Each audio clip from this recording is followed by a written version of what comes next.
Chapter 1. Upload a chapter every hour until you've uploaded 20 chapters. Don't forget the red tickets and favorites. Bailiang Palace was located on Mount Qingliang. It had thousands of families and was extremely prosperous. As the only remaining king with a different surname, Su Shao, the king of Bailiang, had both praise and blame in the imperial court and Jianghu. As a meritorious military official, it could be said that he had obtained everything except the emperor's throne. In the 3 northwestern provinces, he was fully deserving of being the ruler. He could cover the sky with one hand and turn the clouds and rain with a flip of his hand. It was no wonder that the officials in the imperial court who didn't agree with this king with a different surname would privately curse him as the barbarian Su, and some with ulterior motives would even throw away the title of second emperor. Today, the prince's residence was very lively. The powerful king of Bailiang personally opened the gate and set up a splendid ceremonial procession to welcome an old man with an immortal air. The servants in the residence only heard that the immortal from the Taoist Holy Land, Mount Longhu, had taken a fancy to the foolish young prince and wanted to take him in as a closed-door disciple. This was a great blessing. Bailiang Palace interpreted it as, "Fortune favors fools." But of course, the young prince had never cried since he was born. He didn't know how to read at all and only learned to speak at the age of 6. His name was mighty and imposing, Su Longxiang. It was rumored that the old immortal from Mount Longhu had given him this name. He had said that he would come back in 12 years to take him in as a disciple, and now he was here as promised.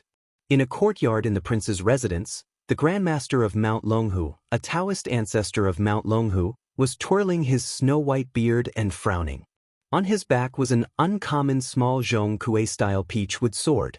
Combined with his appearance, he was indeed worthy of the word otherworldly. Anyone who saw him would sincerely praise him as an otherworldly master. But this time, the recruitment of a disciple had met with quite a lot of obstacles. It wasn't that the imperial residents had any objections, but that his future disciple's stubbornness had flared up. She had squatted under a pear tree and used her but to deal with this cheap master who was ranked in the top 3 in the orthodoxy. As for martial arts, she should at least be in the top 30. Even the dignified king of Bailiang, a pillar of the country, had to squat there and persuade him with kind words. "Son, go to Mount Longhu and learn some skills. In the future, if anyone dares to say you're stupid, just beat them up. Don't be afraid even if they're beaten to death. Father will support you. Son, you have great strength. It would be a pity if you don't learn martial arts and become one of the top 10 experts in the world. When you return from your studies, Father will make you a senior cavalry captain. You will be able to ride a multicolored horse and wear heavy armor." How impressive! The little prince completely ignored her and continued to stare intently at the ground. "Huang Manor, don't you like to eat candied haws? There are wild haws all over Mount Longhu. You can pick and chew on them as you please. Isn't that right, Celestial Master Zhao?" The old immortal forced a smile and nodded repeatedly in agreement. It was too shameful to receive such a disciple. If word got out, wouldn't he be laughed at by the whole world? However, even though the dignified pillar of Bailiang, whose words carried weight in the 12 counties, had a dry mouth and a dry tongue, the young man still didn't react. Perhaps he was impatient and thought his father was being too noisy. He raised his butt and farted loudly. He didn't forget to turn his head and grin at his father. The king of Bailiang was so angry that he raised his hand and pretended to hit him. However, he raised his hand and froze for a while before giving up. Firstly, he couldn't bear to hit him. Secondly, there was no point in hitting him.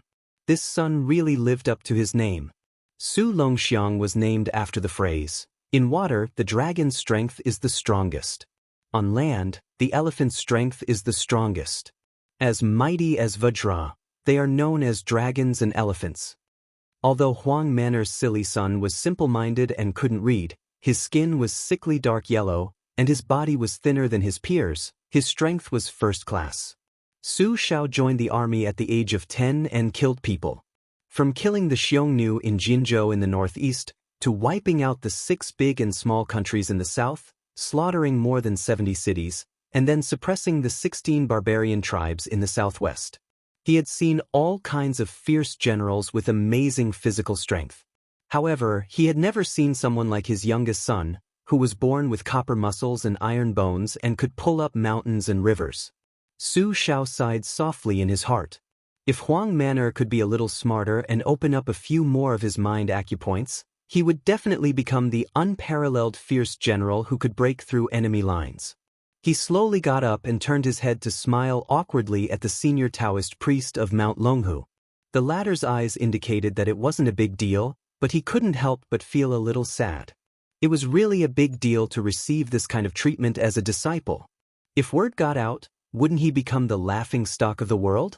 He wouldn't be able to show his old face in front of the large group of disciples and grand-disciples of Mount Longhu anymore.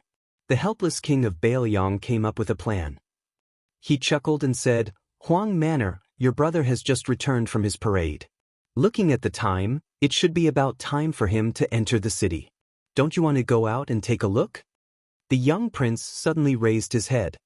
His expression was as stiff as it had been for 1,000 years, but his usually dull and lifeless eyes were bursting with a rare light.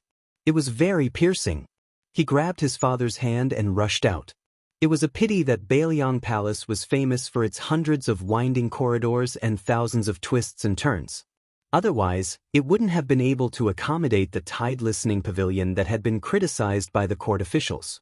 Su Xiao, whose hand hurt from his son's grip, had no choice but to remind him several times that they were going the wrong way. After walking for a full incense stick's worth of time, they finally arrived outside the mansion. Behind the father, son, and old immortal were a group of servants carrying boxes of various sizes.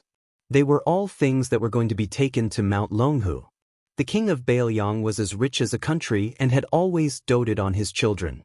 He couldn't bear to see them suffer even the slightest bit of grievance.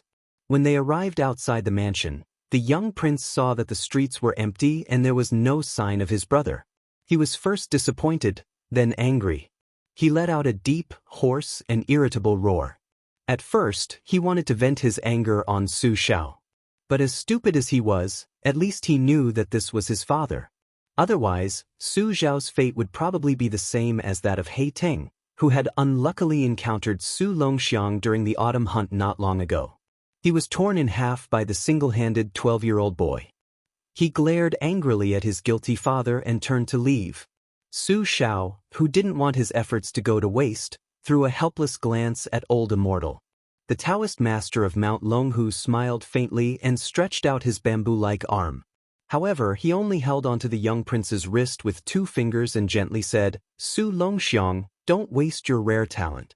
Come with me to Mount Longhu. In 10 years at most, you'll be able to leave the mountain and perform meritorious deeds." The youth didn't waste any more words. He snorted and continued on his way. But strangely, he found that he couldn't break free from the old Taoist's seemingly casual restraint. He couldn't land his foot on the ground no matter how hard he tried. The king of Bailiang felt as if a heavy burden had been lifted from his shoulders. This Taoist master, whose seniority was ridiculously high indeed, had some skills. No one knew a son better than his father. Su Xiao was well aware of his son's strength. He was so domineering that he didn't dare to arrange more servants for his son, for fear that he would accidentally break his son's arms or legs. Over the years, there had been countless broken tables and chairs in the courtyard. Fortunately, the Bailiang Palace had a solid foundation. If it had been an ordinary family, they would have gone bankrupt long ago. The young prince was stunned for a moment. Then he flew into a rage and shouted softly. He forced old immortal to take 1 step forward.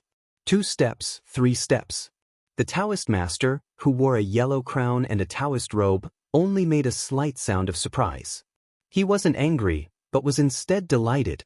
He quietly increased his strength and stopped the youth from moving forward. With this, Su Longxiang was truly enraged. His expression was as ferocious as a wild beast's. He reached out with his free hand and grabbed the old Taoist's arm. His feet sank, creating 2 pits on the white jade floor. With a swing, he flung the old Taoist away. Su Xiao narrowed his eyes. He wasn't the least bit afraid of causing a murder. If that Taoist didn't have this ability, then so be it. He, Su Xiao, had even flattened the insufferably arrogant West Chu dynasty with his cavalry. When had he ever held the Jianghu sects in the slightest respect? So what if they were the world's leading orthodoxy, Mount Longhu? Although the large sects under their jurisdiction couldn't compare to Mount Longhu, they were still considered first-rate within the dynasty. For example, Mount Wudong, which had been vying with Mount Longhu for hundreds of years, was already aloof enough in the Jianghu. Didn't they still take the initiative to send 3 or 4 batches of precious pills every year? The old Taoist floated lightly onto a white jade lion as tall as 2 men at the entrance of the king's mansion. He had the aura of an immortal. Just based on this move alone, if placed in the marketplace, wouldn't it win the cheers of the entire house? According to the popular saying of the king of Bailiang's heir, Su Zhao's eldest son, that was, "You should be rewarded. This job isn't simple. It's a skilled job." Perhaps he would reward several hundred or even several thousand silver notes. Back in the days when His Royal Highness hadn't left Bailiang and harmed others, how many brothels and Jianghu swindlers had received his generous rewards? Chapter 2. The highest record was a foreign wanderer who fought with a local swordsman on the street because of a disagreement. They fought from the vegetable stall on the street to the lakeside and finally fought all the way to the rooftop of Liangzhou's largest sparrowhawk fragrant building. He woke up the crown prince who was having sex during the day. The crown prince couldn't care less about the beautiful lady who was as white as jade and cheered loudly at the window. After the incident, with the help of His Royal Highness, not only did the government not pursue the matter, they even almost gave the wanderer a big brocade of Liangzhou's best man. He even asked his servant to quickly send over a stack of banknotes worth 100,000. Without His Royal Highness who liked to play with eagles and dogs, the great Lingzhou was really lonely. The ladies of decent families finally dared to go out and buy rouge prettily. The second-rate playboys finally didn't have the devil who bullied men and took women with them. The brothels, big and small, also couldn't wait for the #1 crown prince to spend a lot of money. The king of Bailiang, Su Xiao, gave birth to 2 daughters and 2 sons. They were all weirdos. When the first commandery princess got married, she defeated 3 husbands in a row and became the most beautiful widow in the dynasty with the most dowry. Her beauty spread far and wide in the 5 counties of Gangnam-do, and her style was unrestrained. Although the second commandery princess's appearance was average, she was knowledgeable. She studied under Master Han Guzi of the Shangyin Academy and became the junior sister of Su Huang, who was a master of the art of war, and the warlock Sima Kin Su Longxiang was the king of Bailiang's youngest son and was relatively unknown. His eldest son was a guy who was famous even in the capital. When the great pillar of the country, Su Xiao, was mentioned, the crown prince Su Fengyan would definitely be brought up. It was a pity that Su Xiao was brave on the battlefield, but his son was a prodigal son. 3 years ago, His Royal Highness, Su Fengyan, was rumored to have been chased out of the palace with a sword on his neck. He was forced to learn the routine of the younger generation of the Guanzhong noble families before their coming of age. In a flash, 3 years had passed and there was no news of him at all. Lingzhou still remembered the touching scene of tears in the eyes of the dozens of playboys and dozens of courtesans on the city wall when His Royal Highness left the city. However, there was an inside story that when His Royal Highness left, the Red Sparrow House's banquet lasted all night. Too much good wine was poured into Hanoi, and the entire city could smell the wine. Returning to the palace, the young prince, whose heart was blocked, ran towards the Jade Lion. It seemed that throwing the old man was not enough. This time, he wanted to throw the eyesore old Taoist along with the lion that was said to be heavy. However, just as he started to shake the lion, the old Taoist from Mount Longhu floated down and grabbed one of the youth's hands. Using his true martial arts, he used the Taoist's obscure, moving mountain technique to cleverly pull the half-squatting youth up. He lightly smiled and said, "Huang Manor, don't make a fuss. Come with me." The youth held the corner of the lion's base with one hand. His 5 fingers were like hooks, digging deep into the jade. He was unwilling to let go.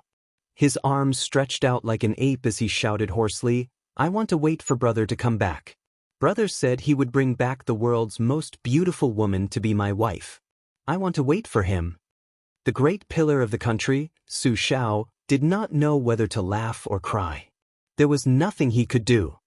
He looked towards the yellow-crowned Taoist and sighed heavily. Forget it. Let's wait a little longer. He'll be back soon anyway. Hearing this, the old Taoist's smile became strange. However, he still let go of the young prince's arm. He clicked his tongue inwardly. This little guy was not only born with divine strength, he was basically Venus descending to the mortal world. However, that little bastard Su Fengnian was really coming back? This was not good news. When he first came back to the palace, he suffered a lot. First, he was treated as a Jianghu swindler. Then, that 7 or 8-year-old brat released a pack of vicious dogs to bite him. Later, when he finally managed to explain himself and entered the palace, that little bastard was up to no good again. He sent 2 delicate beauties to knock on his door in the middle of the night, saying that the weather was cold and that he needed to warm his blanket. If it was not for this poor Taoist's extraordinary willpower, he really would have fallen into their trap. Now that he thought about it, he regretted that he did not chat with the 2 girls all night long about the Dadong Sutra and the Huangting Sutra. Even if they did not talk about this, they could have talked about the Pure Maiden Heart Sutra.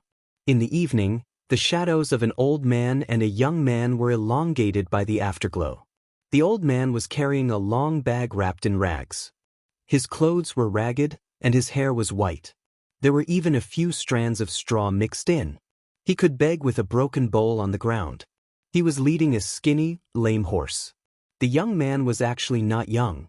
His face was full of stubble, and he wore a hemp gown. He looked like a refugee. Old Huang, hold on a little longer. Once we enter the city and return home, there will be a big piece of meat and a big bowl of wine. Damn it, I didn't think that wine and meat were rare things before. Now, just thinking about it makes me drool. I dream about it every day. The young man, whose real age could not be seen, said weakly. The old man, who looked like a servant, chuckled, revealing a mouth of yellow teeth that were missing front teeth. He looked very simple and honest and funny. What are you laughing at? I can't even cry now. The young man rolled his eyes. He really did not have the energy to torment himself. The journey of 2,000 miles back home was just short of begging along the road. Along the way, he caught fish in the water, played hide-and-seek with rabbits in the mountains, climbed trees and dug out bird nests.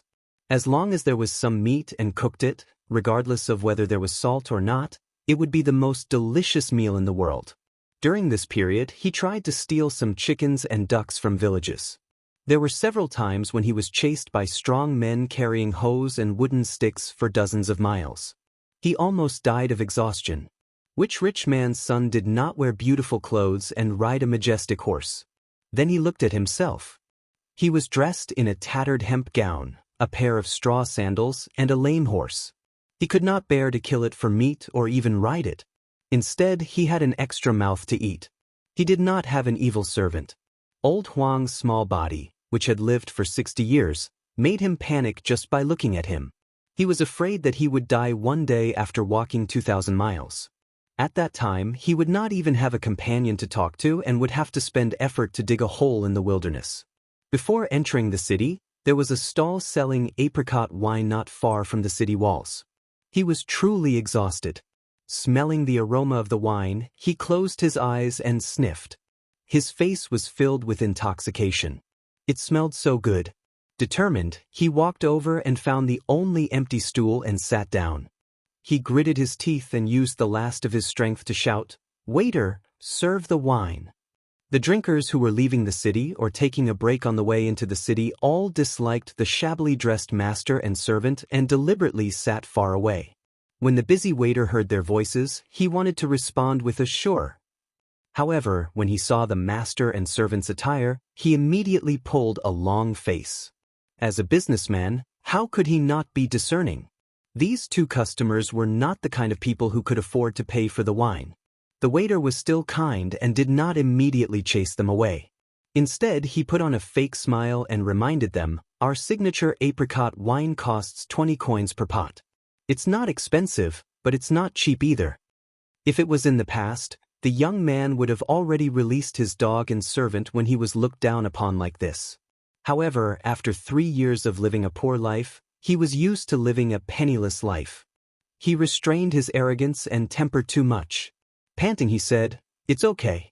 Naturally, someone will pay the bill. I won't forget your tip. Tip? The waiter raised his voice with a look of disdain. The young man smiled bitterly.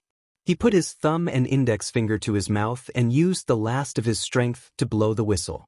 Then he lay down on the simple table and snored. He actually fell asleep. The waiter was baffled. Only those with sharp eyes could vaguely see a shadow flashing over their heads. An eagle-like bird swept over the city like an arrow. About the time it took for the drinkers to finish a bowl of apricot wine, the ground began to rumble without warning, and the tables began to shake. The drinkers widened their eyes as they saw the wine shaking with the wooden tables. They carefully picked it up and looked around. They saw a group of cavalry charge out of the city gate. They formed two black lines as if there was no end to them. In the midst of the flying dust, tall and big horses could be seen. These were the heavily armored valiant horsemen of the northern Liang region who had shaken the world by themselves. Looking at the flag in the hand of the general who was carrying the flag, it was as bright as blood, with one word written on it, Su. Oh my, the king of Bailiang's direct army.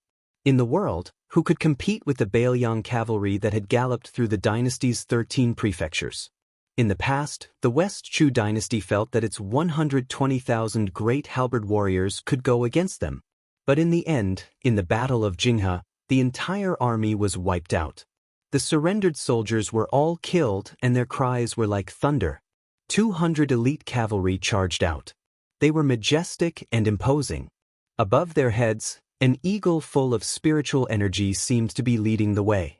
The 200 cavalry instantly stopped, their movements exactly the same. This level of proficiency far exceeded the range of ordinary soldiers who had been through hundreds of battles.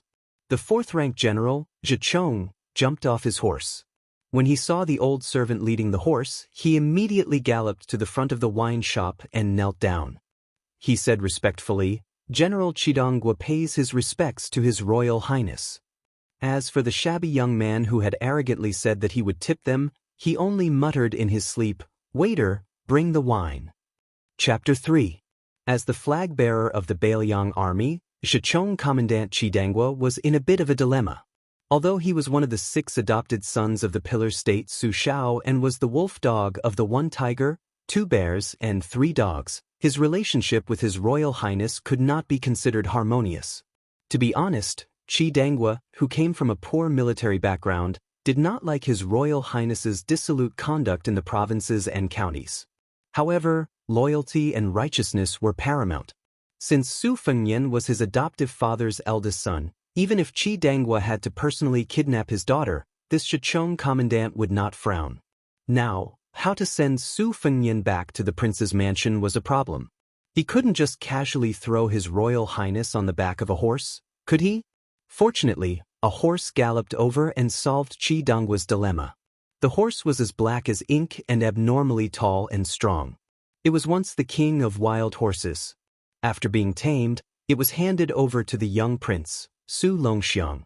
When they met, the king of wild horses was difficult to tame. It raised its big hooves and wanted to trample on its new master. In the end, it kicked an iron plate and was knocked to the ground by the youth. After that, it was well-behaved and docile like a pretty girl from a humble family. Hearing the news, the young prince, Su Longxiang, urged the horse to stop and jump down. He affectionately called out "brother" a few times. Seeing that there was no movement, he naively thought that his brother had died. He wailed loudly, heartbroken. Chidongwa kindly wanted to go up and explain that His Royal Highness was just too tired. In the end, he was pushed away by the young prince. He staggered a few times and almost fell. Chidongwa was a fierce general of the Bailiang army who carried the flag for the pillar state. It was enough to show that the youth's strength was extraordinary. The old servant called Old Huang by Su Fengnian trotted a few steps and whispered a few words in a heavy Shishu accent. Only then did Su Longxiang smile through his tears. He heavily slapped the old servant's shoulder and directly slapped the old man's butt into the dust. The young prince did not know how to control his strength, but when it came to his older brother, Su Fengnian, he was very careful. He crouched on the ground and carried his sleeping older brother on his back as he slowly walked towards the city gate. The Mount nicknamed Black Tooth, was like it was in spring. It trotted with small quick steps and turned its head to the side, trying to rub against the red horse that was being led by the old servant. However, the red horse that was all skin and bones and had a lame leg did not appreciate it. It opened its mouth and bit, scaring Black Tooth into quickly running away. However, it was unwilling to run far away, appearing reluctant to part. At first, the people in Lingzhou City were not sure who it was that could make the young prince, Su Longxiang, carry him into the city. Furthermore, there were 200 wolf-like personal guards following behind him. Later on, someone cried out, "His Royal Highness." This was great. Lingzhou City's main road that could drive 3 horse carriages side by side was immediately thrown into chaos. Especially those young ladies who were dressed up beautifully. They did not care about their elegance as they screamed and ran away while holding their skirts. Some of the large shops that were displaying treasures to attract customers immediately hid their things. The news of His Royal Highness is back spread like wildfire. It spread through the entire Lingzhou City at a shocking speed like thunder. The 20 or so brothels in the city all became spirited. The old pimps and pimps all cried tears of joy.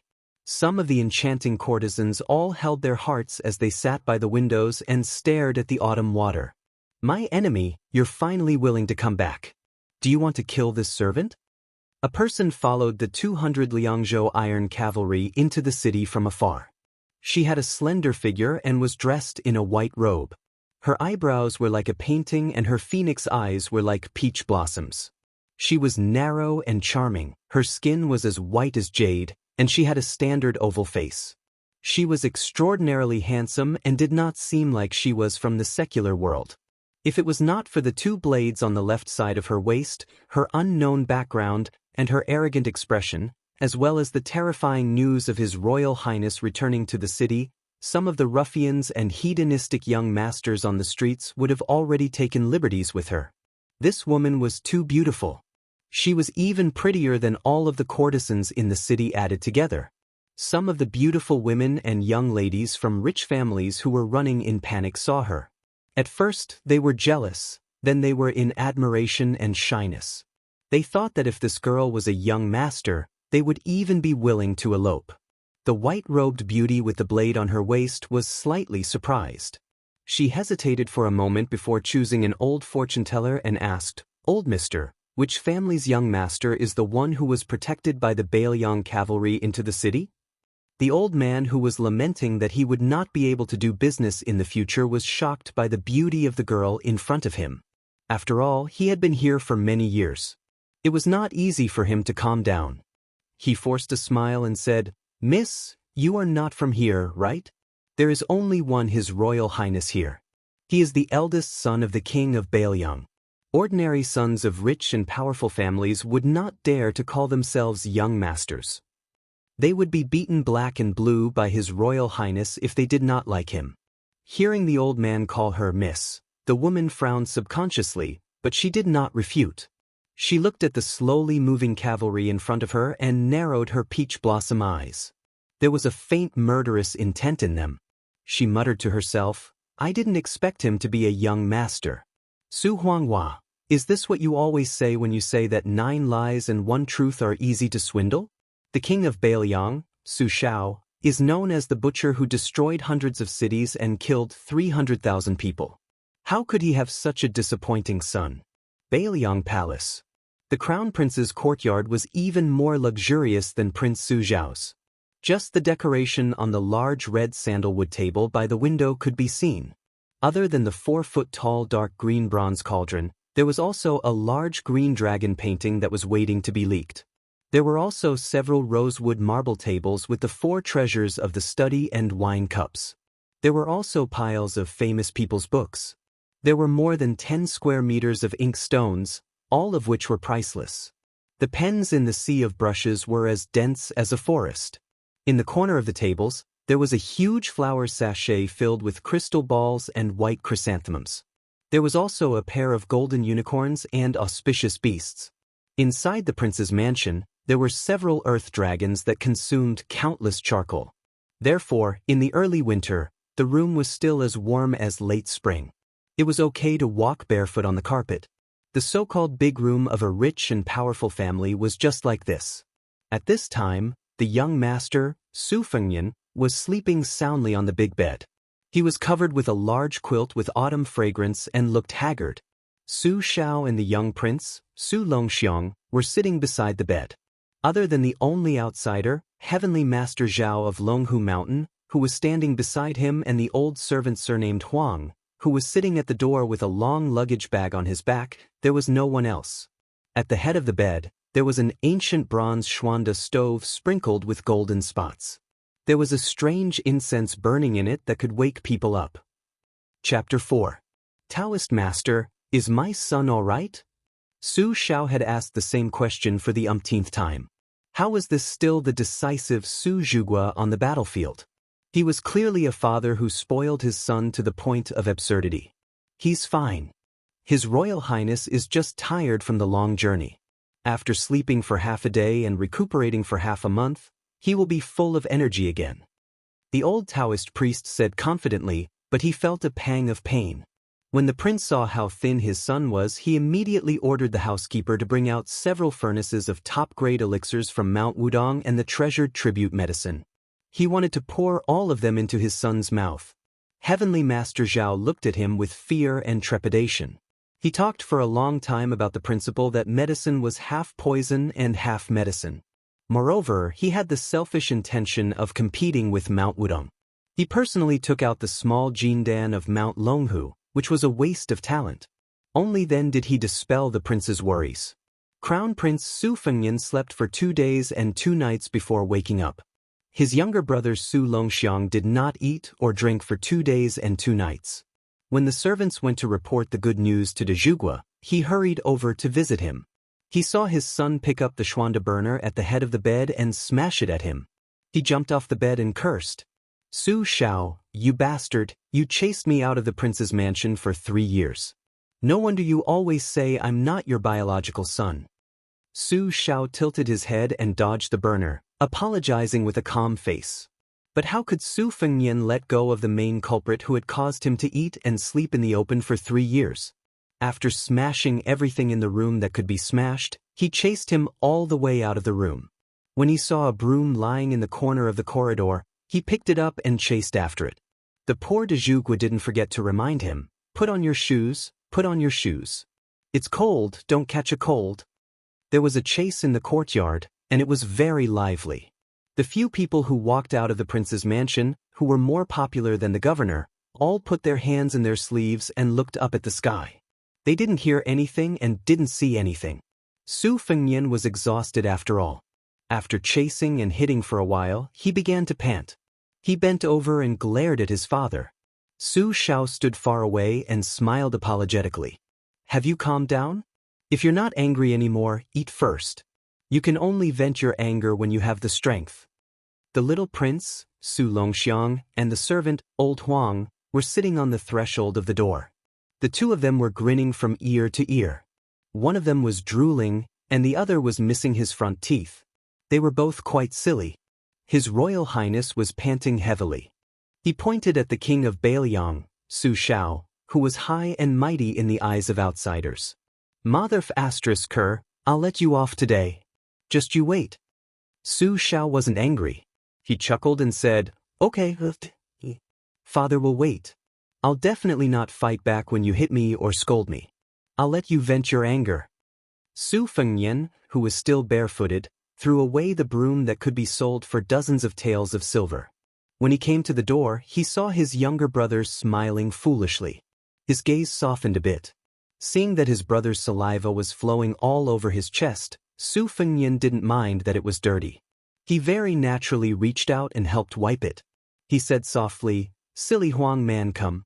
Stand up and let your older brother see if you've grown taller or stronger. The youth stood up in all seriousness. Su Fengnian gestured with his head. He smiled with a bit of disappointment. Not tall, not strong. The youth wrapped his arms around his older brother's waist and lifted him up. Su Fengnian wasn't surprised. His chest was stained with saliva. He laughed loudly. You've grown quite a bit stronger. De Zhugua stood in place. The butcher, who had spent half his life in the military and killed people like scything flax, actually had tears in his eyes. He quietly turned his head away and muttered to himself, "The wind is so strong. Where did the sand come from?" The two brothers returned to their room together. Su Xiao immediately ordered the servants to bring in the dishes that had been carefully prepared. There were 20 to 30 servants carrying the food boxes. They entered the room one after another like flowing water. Under the kind reminder of the old Taoist from Mount Longhu, most of the dishes were vegetarian and less heavy and spicy. After eating, drinking, and sleeping well for 3 days, Su Fengnian went to the most popular place in the estate, the Tide Listening Pavilion. He carried a purple bamboo fishing rod and had his younger brother, Su Longxiang, carry a few embroidered stools. He also had the servants prepare a large long tea table and a variety of rare fruits and delicacies. He even had the housekeeper select 4 or 5 beautiful maidservants in their prime to massage his shoulders and massage his back. This was the comfortable life that His Royal Highness should have. Tide Listening Pavilion. Just by looking at the name, one could understand its meaning. Bailiang Palace sat on the entire Mount Qingliang. The original lake on the mountainside was doubled in size, with the intention of expanding the lake into the sea. They built pavilions, terraces, and pavilions. The tallest pavilion in the center, the 9 stories tall, was named Tide Listening Pavilion. Crown Prince Su Fengnian's hobby was to fish on the first floor. There were tens of thousands of books in the pavilion, including countless rare and unique books. There was no lack of martial arts manuals that had lost their inheritance. 15 years ago, Su Xiao, who had yet to be crowned king of Bailiang, had personally led a cavalry unit, led an imperial edict, and crushed dozens of martial arts sects north and south of the Great River. Other than the orthodox sects like Mount Longhu, which had always been obedient, the unruly Forbidden Villa was directly annihilated. It must be known that 20 years ago, the Forbidden Villa was a first-rate martial arts holy land. In the past 100 years, 4 of the top 10 masters had emerged. In the end, the villa's martial arts manuals, other than a few sets that were given to the inner palace, were all confiscated and stored on the 6th floor of the Tide Listening Pavilion. Fortunately, Su Fengnian's appearance did not resemble his father's Su Xiao at all. After leaving his territory, he did not dare to call himself the crown prince of the king of Bailiang. Otherwise, just based on this point alone, it was enough to consign him to eternal damnation. The enemies of the Great Pillar State were as numerous as his disciples. There were 10,000 koi fish in the lake, casually sprinkling bait. It was a marvelous sight of 10,000 koi fish facing the sky. Even the emperor, who had come to avoid the summer heat a few years ago, clicked his tongue in wonder. Su Fengnian lay on the wooden bed covered with gorgeous Sichuan brocade. After fishing for a while, he saw his brothers smiling foolishly and drooling again. He reached out to wipe it away. He could not help but think of the white fox face that he had tricked into coming to the cold. That was a beauty whose lips were like crescent moons when she smiled. Su Fengnian had always called her the #1 beauty in the world in private. At first, he boasted that she was the #1 beauty in the world, but after being ruthlessly beaten up until she looked like a pig's head, he settled for the next best thing. Su Fengnian was in a good mood when he thought of this person. He rubbed his brother's head and said with a smile, "I said that I would help you trick a beautiful woman to be your wife, and I really did kidnap one. She had a white fox face, extremely beautiful. She wore 2 sabers, one embroidered winter, and the other, spring thunder. Both were famous sabers in the world. Unfortunately, she was a man." Chapter 5. After taking a comfortable bath, Su Fengnian took off his beggar's hemp clothes and straw sandals and changed into the rich family's clothes. He shaved off his stubble. In reality, Su Fengnian was a rather handsome and eye-catching young master. Among the 6 or 7 popular courtesans in Lingzhou, there was no lack of prideful ones who had extremely high standards. They were fighting for his favor not just because of the king of Bailiang's generous rewards. Although His Royal Highness often did unscrupulous things like spending money to buy poems, he was proficient in romance. He could play Go, talk about needlework, listen to zither, and watch dance music. He was a close friend who could warm a woman's heart. In the Prince of Northern Liang's mansion, which maidservant with slightly bulging breasts had not been molested by him? But in private, no one really hated him. At least, this young master was not the kind of person who would beat a servant to death, throw them into a well, or chop them up and feed them to the dogs. Young Master Li of Fengzhou, which was adjacent to Lingzhou, was the son of the governor who claimed to have grown up together with His Royal Highness. He liked to throw people into animal cages to be eaten. In comparison, the Wangfu was especially grateful to His Royal Highness. If there was anyone in the Wangfu who dared to glare angrily at Su Fengnian without hiding their hatred, it would be the servant girl, Jiang and I, who was pulling away from the servant girls who were trying to curry favor with her with smiles. She entered Bailiang Palace at the age of 12. At that time, the Zhou state had just destroyed the insufferably arrogant West Chu dynasty and was the first to break into the palace. Unlike the great general who later set up camp in Dahuang City and enjoyed the women of the palace, Su Xiao was not fond of women. He was not interested in the concubines of the West Chu emperor. He did not even stop the chaste empress who followed the West Chu emperor to hang herself. There were even rumors that it was Su Xiao who personally gave her a piece of white silk. In West Chu, Jiang was the surname of the country and belonged exclusively to the imperial family. Therefore, it was inevitable that people would speculate about the origins of this young girl. However, following the destruction of West Chu, all kinds of speculations faded away. Dust was dust. Of course, Su Fengnian knew the secret identity of this maid surnamed Jiang better than anyone else. He glanced at the graceful maid Jiang and I and raised his hand to signal the other maids to leave. When they were far away, he laughed and said, "What? Is Princess Taiping disappointed that I didn't die in a foreign land? Don't worry, I really don't want to die before I help you break the melon." Princess, your chest is rising and falling more and more. I think you should be called Princess of Injustice. Jiang and I, who was a princess in the past and was now a maid, was indifferent. She had a straight face and gloomy eyes. She couldn't wait to bite this lecher to death. Hidden in her sleeve was a dagger, god talisman, that was said to be worth 12 cities. If there was only a slight chance, she, who couldn't even bear to kill a chicken, would cut off Su Fengnian's head without hesitation. However, she saw a middle-aged man in casual clothes from the corner of her eyes. She had to resist the urge to fight with her life. The man was in his 30s. He was 9 feet tall and had a handsome appearance. He squinted his eyes all year round and seemed to be drowsy. He was one of the 6 adopted sons of the king of Bailiang, Zhuxiong, Yuan Zhuozong. He rode a white horse and wielded a silver spear. He had never met a worthy opponent on the battlefield. He was definitely one of the top 3 masters in the entire dynasty. Some people even said that he was only 1 step away from the top 10 masters. Jiang and I didn't dare to act recklessly in front of this murderous god who was used to using people's heads as wine bowls. Su Fengnian shamelessly said before his travels, "I will only give you 1 chance to kill me. If you can't kill me the second time, I will kill you." Unfortunately, that year, when she had just grown up, she had put on makeup and put on beautiful clothes to seduce him. After much difficulty, she had tricked him into bed. When they were intimate, she had stabbed him with a knife, but it had only pierced his shoulder. It had penetrated his bone, but it was not fatal.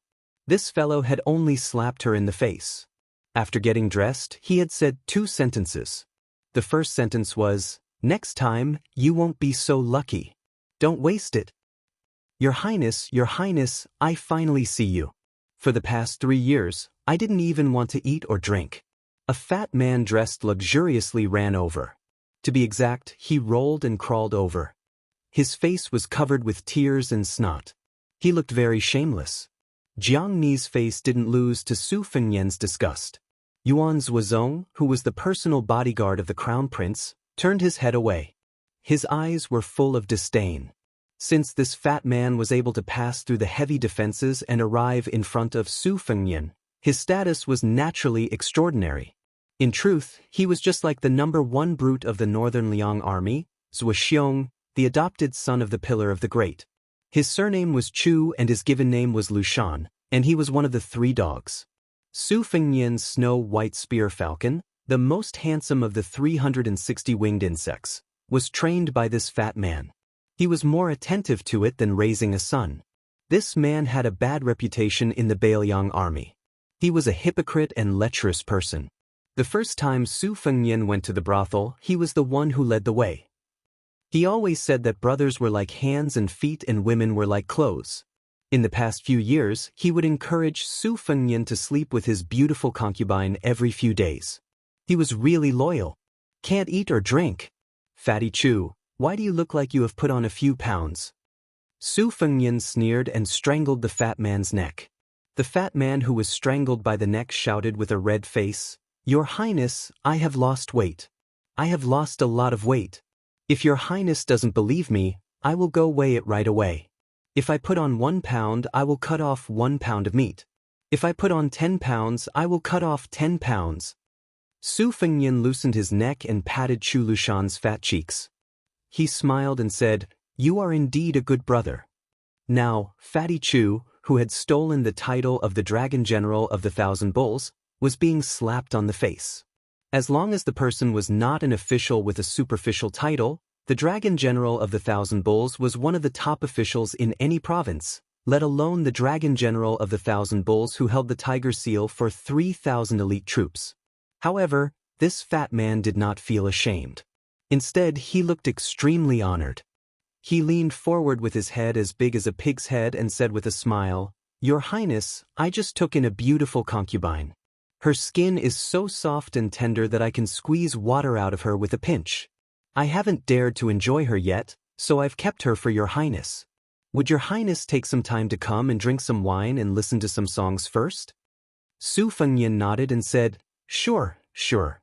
The two of them looked at each other and smiled. They were as treacherous as they could be. As the saying went, wolves and villains colluded with each other. Just as Fatty Chu was asking about His Royal Highness's situation in the past 3 years, the king of Bailiang slowly walked over. There were several pillars of state in the dynasty, but there was only one pillar of state in the dynasty. He was second only to the general of heavenly strategies who would only appear when the country was in danger. Su Shao had been in the military all his life. When he was young, he would even take the lead in leading the troops. The previous emperor had even issued an imperial edict that he did not need to personally lead the troops. Later on, when he was fighting in West Chu, his left leg was hit by an arrow from Lu Shi, which left him with a slight limp. Su Shao did not mind those people mocking him, but if anyone dared to criticize lame Su, they would definitely not rest until they were dead. The Marquis of Wuxia, who had once fought alongside him against West Chu, had a trusted subordinate. He was young and impetuous, but he paid the price. Su Shao casually found an excuse to behead him in public. His head was hung on the walls of the imperial city of West Chu, along with the heads of other famous generals of West Chu. The Marquis of Wuxia was angry, but he did not dare to say anything. He did not even protest to the emperor after the incident. Su Shao, with white hair on his temples, was not tall, and his appearance was even more inconspicuous. When he was middle-aged, he had a slight limp. Now, he was slightly hunchbacked, as if he was carrying the burden of 300,000 ghosts. Fatty Chu was an observant and alert person. He immediately restrained his expression and knelt on the ground. Although he was also an adopted son, Yuan Zhuozong had more backbone. He just bowed according to the common etiquette. The king of Bailiang, Su Shao, gently waved his hand and let Chu Lushan take a stool to sit down. He tried to sit on the wooden couch with his son, but was kicked in the butt by the angry Su Fengnian. He had to awkwardly take a stool and sit aside. Fatty Chu was sweating cold sweat. He felt like he was sitting on pins and needles. He did not dare to wipe it off. Yuan Zhuozong smiled knowingly. Su Fengnian whistled, picked up a piece of Sichuan brocade and wrapped it around his arm. He called down the spear falcon that Fatty Chu cooked. He took a glass full of grape wine and pretended to sigh. Little white, you have suffered in the past 3 years. You can't drink wine or eat meat. You were almost killed to be stewed. I am sorry." De Zhugua was ashamed and kept sighing. Chapter 6. The maid Jiang and I, who had grown up to be devastatingly beautiful, sneered softly. She thought that this snow-white spear falcon was as unlucky as she was. This kind of rare flying feather only existed in the snowy lands north of Jinzhou. If a hunter could catch one, he would be spared from death except for treason. In the past, even the nobles of West Chu spent a lot of money to buy this spirit creature nicknamed Green-White Luan, but it was still hard to find. The one on Su Fengnian's arm was even more extraordinary. It was the highest grade of Green-White Luan, the 6-year phoenix, rarer than the 3-year dragon. In the Yongzhou region of Liang, there was once a master of a noble family who offered 1,000 taels of gold and 3 beautiful women in exchange for Little White, but he was scolded by the domineering Su Fengnian to get lost. That noble, who could get whatever he wanted, was undoubtedly rebuffed. Su Fengnian snorted. Su Xiao, let me ask you, if my son is being bullied, what should I do as a father? De Zhugua smiled and said matter-of-factly, naturally, I'll exterminate them. If that's not enough, I'll take their wives and concubines as cattle and squander all their wealth in an instant. Jiang and I, who hadn't left the tide-listening pavilion, had a gloomy expression, unable to hide the bone-piercing hatred in her limpid eyes. Su Fengnian took out a small piece of paper from his bosom. On it were written surnames, clans, and sects of the martial arts world. He patted his father, the king of Bailiang's shoulder, gritted his teeth and said, "Father, didn't you always say that it's never too late for a gentleman to take revenge? These guys are my enemies. Take care of them immediately." Su Xiao took the paper and praised his son's good handwriting before even looking at it. He glanced at it and was about to boldly say that it was no problem, but then he took a closer look and read everything without missing a word. He said with a bitter expression, "Son, you have too many sons. Son, you have too many enemies.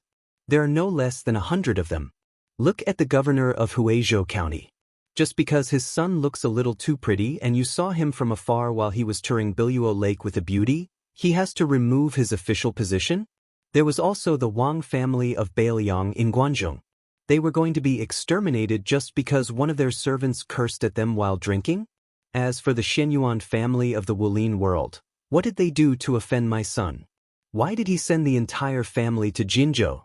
And why did he choose a girl named Shenyuan Qingfeng to act as an official prostitute?" Su Fengnian looked at his beloved spear falcon and sighed, Little White, you're lucky to have a master like me who cares for you. I'm miserable. I don't have a father to dote on me and a mother to love me. Living is just torture, boring." De Zhugua quickly smiled and said, "Father will do as you say. Father will do as you say." After making the promise, Su Xiao turned his head and looked at Yuan Zuozong and Chu Lushan with a gloomy face. He said, "I'm sorry. Zuozong, prepare 2 groups of brave tiger cavalry and wait for orders. This king is going to ask for an imperial edict immediately. It's nothing more than another trip to Jianghu. Lushan, inform all the officials who are close to this prince in the provinces along the way. Kill the traitors on the list who should be killed. Just give them a nice name and don't make it too big of a deal. After all, we're working on someone else's territory. There's no need to rush. I'll give you 1.5 years to plan slowly. You're good at this kind of thing." Yuan Zuozong bowed and said, "Yes, sir." Fatty Chu also got up and bowed. His eyes were ruthless and his face was full of excitement. "Yes, sir." Jiang and I lamented in his heart. Were there going to be countless good people who would suffer because of an absurd reason? How many poor people who were separated from their families would not know the cause of the disaster in the end? But at this time, Su Fengnian took back the paper and took out another one. The name list was only about 1/10 of the names. He smiled and said, "Father, how can I really let you become enemies with more than 12 noble families and half of the Jianghu? Look at this one. It's enough that these people are unlucky. The officials are all corrupt officials, and the people are all rebels. Killing them is justified, and doing justice for the heavens will definitely accumulate good karma, better than building a 700-floor pagoda." Su Xiao was relieved. Seeing that his son was going to get angry again, he immediately took the second paper with a serious face and nodded. "Since that's the case, there's no need to make a big fuss. Within 1 year, I'll make sure that you won't be annoyed by what you don't see. My son is really filial. You know how to solve your father's worries and accumulate virtue." Su Fengnian threw the half-orange that Su Xiao personally peeled into his mouth and said vaguely, "Of course." Su Shao gave his adopted son, Chu Lushan, a fierce look. The latter took the paper and immediately retreated. Although he was fat and had more than 200 gene of fat, he walked as quietly as if he was flying on grass. Su Shao saw his son's face gradually become rosy and was gratified. He softly said, "Son, I said you're not my biological son. That's because you don't look like me. You take after your mother." Su Fengnian heard this and only grunted. De Zhugua, who had been recuperating for the past 10 years, knew that this topic was unpleasant. He changed the topic and said, "Huang Manor doesn't want to go to Mount Longhu. Help me talk to him and he'll listen to you." Su Fengnian nodded and said, "I know. Go do what you need to do. Don't disturb me fishing." Su Shao chuckled and said, "Wait a little longer. I haven't talked to you in 3 years." Su Fengnian glared and said, "If you knew this would happen, why did you chase me out of the family?" Scram. The word, scram, was imposing. The pitiful and lamentable king of Bailiang immediately fled. He didn't dare to stay any longer. For some reason, every time Jiang and I faced De Zhugua, who Su Fengnian treated like an ordinary rich man who didn't teach his son well, she would feel a chill run down her spine. She didn't dare to show the slightest bit of killing intent towards this man who deserved even more hatred than Su Fengnian. At first, she thought it was because she was timid. However, the older she grew, the braver she became, the more she didn't dare to act rashly. It was as if this butcher, who had charged into the royal palace on horseback, was the most terrifying person in the world. She later learned that the previous emperor of this dynasty had personally promised to treat the royal family of West Chu well and even made her father king. However, Su Shao still stabbed the West Chu emperor to death in front of Jiang and I, who was nestled in her father's arms. Her kind father, who preferred poetry over war, then threw a piece of white silk to her mother. Jiang and I, the Taiping princess, whose real name was Xianxia, had never understood the butcher Su Shao. She had told her mother, who had originally wanted to live, "If you don't want to become his plaything, then kill yourself." However, the cycle of karma was not pleasant. This cruel and merciless man had 2 useless sons. One was a fool, and the other was a dandy with no ambition. The fool was born with great strength.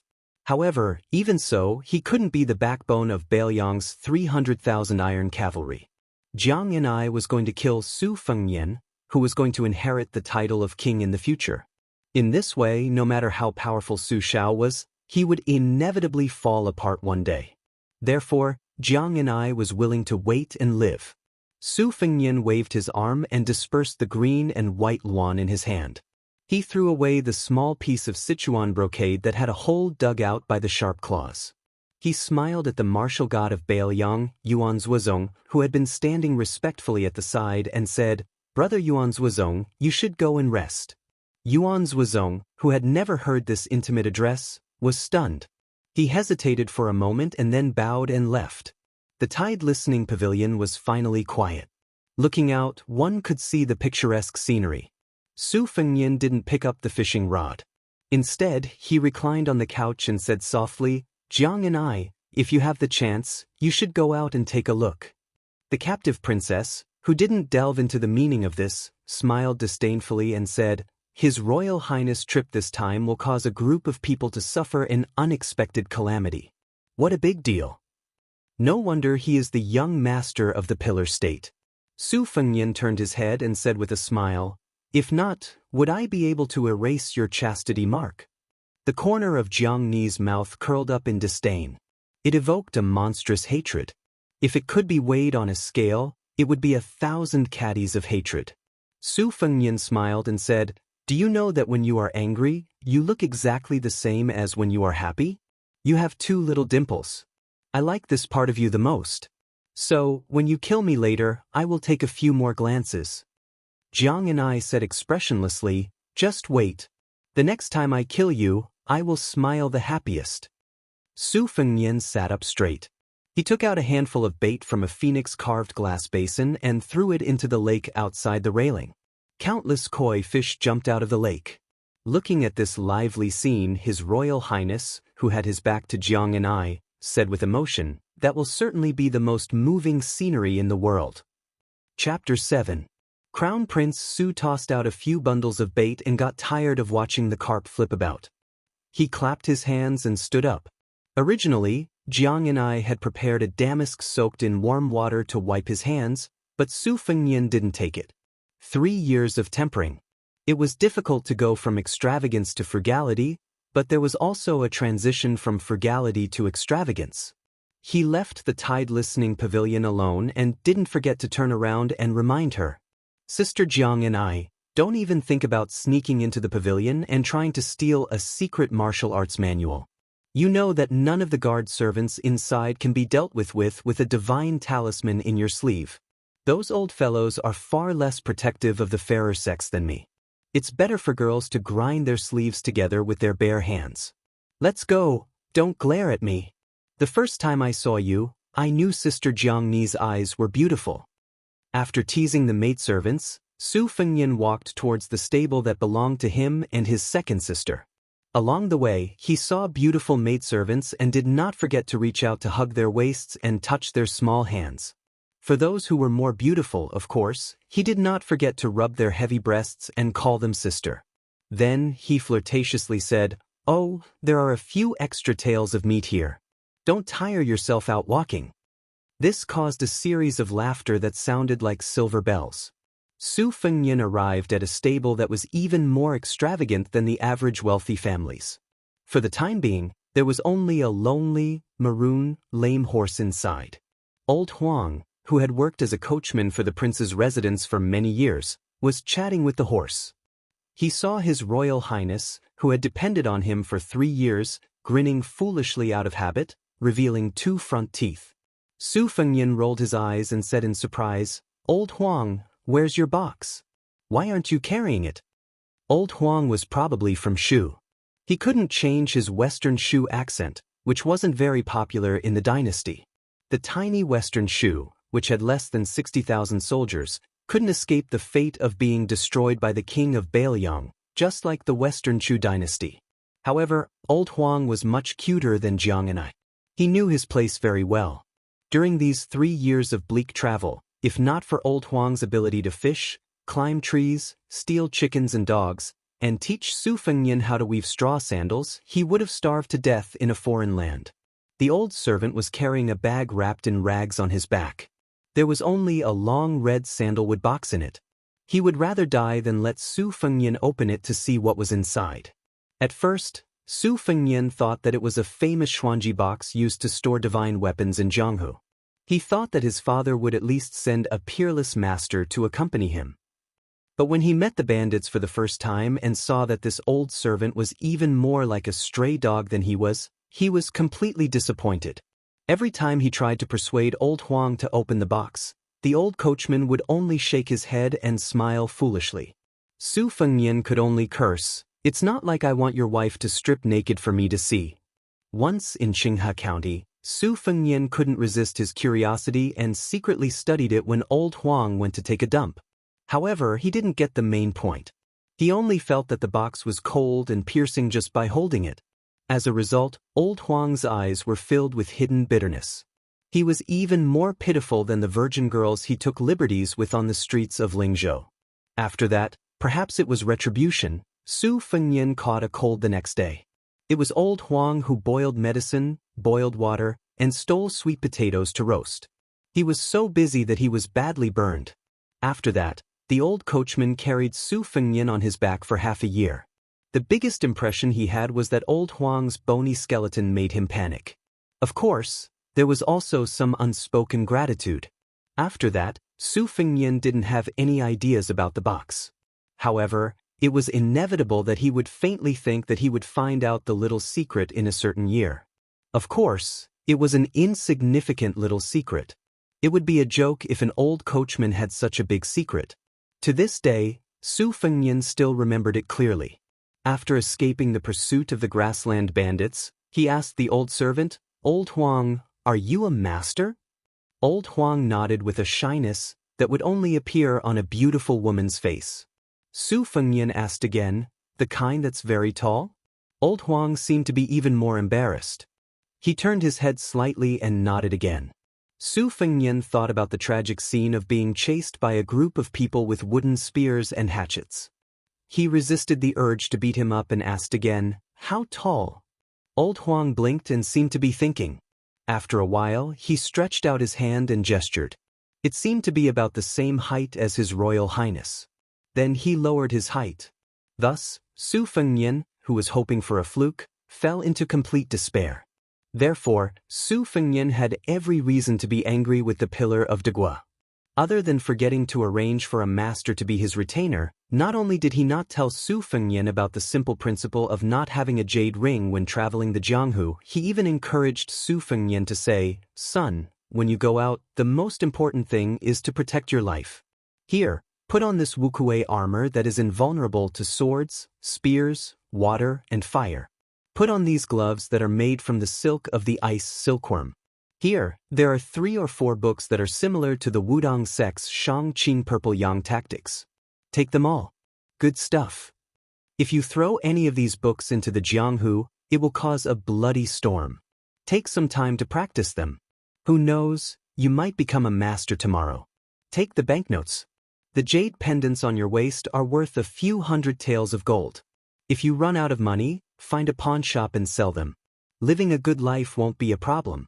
In the beginning, Su Fengnian felt that it was indeed not bad. This kind of traveling was a smooth journey. He didn't have to worry about spending money like water. He could hook up with different beauties from different places, get to know famous heroes, and become brothers with famous heroes in the Jianghu. Just thinking about it made him happy. But later on, King found out that he was just a fat sheep waiting to be slaughtered. Whoever saw him would love him, whoever saw him would pounce on him. This bastard donkey's ass. In the end, the only use of those secret books was to tear them down and use them to wipe his feces. The only remaining half of the gold-swallowing treasure tome, which looked like a heavenly book, was finally put to use. On the way back, he met White Fox Face, who was more beautiful than any of the courtesans in Lingzhou. He knew the value of the book and agreed to accept the second half of the gold-swallowing treasure tome and escort him back to Lingzhou. During that half a year, Su Fengnian finally met a true master who didn't have any evil intentions. He tried every possible way to please him, but to no avail. White Fox Face ignored him. Even when he walked, he would deliberately put a large distance between them. Unless he met an ignorant robber who blocked his way, he wouldn't talk nonsense. Su Fengnian walked into the stable and took a handful of horse grass for the lame horse. He sighed softly, "Red Rabbit, oh Red Rabbit? If second sister sees a good Fergana horse being tortured to this state, I can't guarantee that she won't give me chestnuts to eat." In these 3 years, 1 eagle, 1 horse, and an old servant who fortunately didn't have bad eyesight were all he had. Su Fengnian fed the horse for a while. When he thought of the news from the secret agent in the mansion that White Fox Face was still in the city, he prepared to leave the mansion to have some fun that he hadn't had in a long time. This fellow would occasionally mock him when he was down and out. "If you're a young master from an aristocratic family, then I'm a woman." Su Fengnian had no reason not to show off. In the past, he only felt that it was right and proper to rely on his father's royal banner to intimidate others. Now he still felt that way. He just cherished it a little more. After all, he had lived through more than 2 years of misery. Only now did he realize that the daily necessities of this world were not cheap. Old Huang and His Royal Highness had developed a tacit understanding. He seemed to know that he was going to indulge in wine and women, so he rubbed his hands and made a drinking gesture. Chapter 8. Su Fengnian laughed and said, "Don't worry, I won't forget to treat you to the best and most expensive Huadiao wine. Let's go." Su Fengnian had just walked out of the stable with the old groom when he saw the old Taoist priest who claimed to be an immortal. He didn't need to guess to know that the old swindler was here to ask him to persuade his younger brother to go to Mount Longhu to learn martial arts. 12 years ago, it was Su Fengnian who let his dog bite the old Taoist priest. Because his mother believed in Buddhism, His Royal Highness, who didn't believe in destiny, was still respectful to monks. However, when he saw a fortune teller on the street, he would definitely make a mess. The old Taoist priest of Mount Longhu was really unlucky. Back then, the old Taoist priest, who was slovenly and covered in lice, passed the first stage and almost lost his virginity. The beginning of that meeting was very unpleasant, but the end was still sloppy. Su Fengnian didn't forget to lecture the old Taoist priest of Mount Longhu in private before he left. "Old man, if you want to cheat people of their money, you should at least give up some money to get a decent set of clothes. Those Taoist priests in the supernatural novels all wear yellow crowns and Taoist robes. They can immediately ascend to the immortal stage with just one fart. Don't you want to learn? If you come to the palace like this again, I'll let my dog bite you again." It seemed that the old Taoist priest with the surname Zhao had learned his lesson. He really did change into a brand new Taoist robe and a yellow crown on his head. He even added a simple peachwood sword. Wherever he went, he would receive looks of respect that he had never received in the first half of his life. This made the old Taoist priest, who was usually expressionless on the mountain for decades, very happy. Su Fengnian put his arm around the old Taoist priest's shoulder and said softly, "Ox-nosed Taoist, it's a good thing that my younger brother is going to Mount Longhu. However, your Mount Longhu has formed a good relationship with my father. Don't you have anything to say? Otherwise, why would my younger brother go to Mount Wudong to learn martial arts? Why would he go to that god-forsaken place? The scenery of Mount Wudong is very good. I can visit it every now and then." The old Taoist priest looked embarrassed. He looked around and saw that no one was around. Then he quietly reached into his pocket and took out an old and yellowed book. He said reluctantly, "This is the Dragon Swordplay manual." He didn't expect that he would turn on him. He didn't even look at the manual. He pointed to the tide listening pavilion and said, "Ant, dragon, you bastard. You.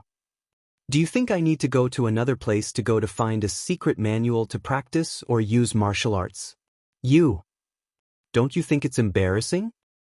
They were both old men who had lived for 60 to 70 years, but old Huang was very perceptive. He curled his lips and laughed along with His Highness. Only then did the old Taoist remember that there was a tide-listening pavilion in the prince's mansion that was known as the Arsenal. He suddenly understood and withdrew his hand awkwardly. "Then what should we do?" Su Fengnian lowered his voice and said, "Are there any young and pretty Taoist nuns in Mount Longhu? It's okay if they're a bit older, but they can't be over 35. If they're older, they'll be old. No matter how well they take care of themselves, they won't have the charm of a middle-aged woman." The old Taoist priest exclaimed in surprise. Su Fengnian raised his eyebrows and asked, "What? You don't have any? Or are you not willing?" The old Taoist priest seemed to be in a dilemma. But in a few blinks of an eye, he whispered, "There are some, but they're all my brother's disciples and granddisciples. I'd rather have no disciples than have substandard ones. That's why I have very few disciples. But since the Crown Prince wants to study Taoism, I don't mind recommending 1 or 2 female juniors." Su Fengnian patted the old Taoist priest's shoulder and gave him a thumbs up. "You're right." The old Taoist priest began to recite the 3-5 imperial scriptures to atone for his sins. "Grandmaster, please don't blame me. I'm doing this for the sake of Mount Longhu's 1,000-year plan." Then, the old Taoist priest, one of the 3 celestial masters of Mount Longhu, said anxiously, "You have to pick an auspicious time to take in a disciple. If you don't hurry to Mount Longhu today, you'll miss it. It won't be appropriate for the young prince." Su Fengnian frowned.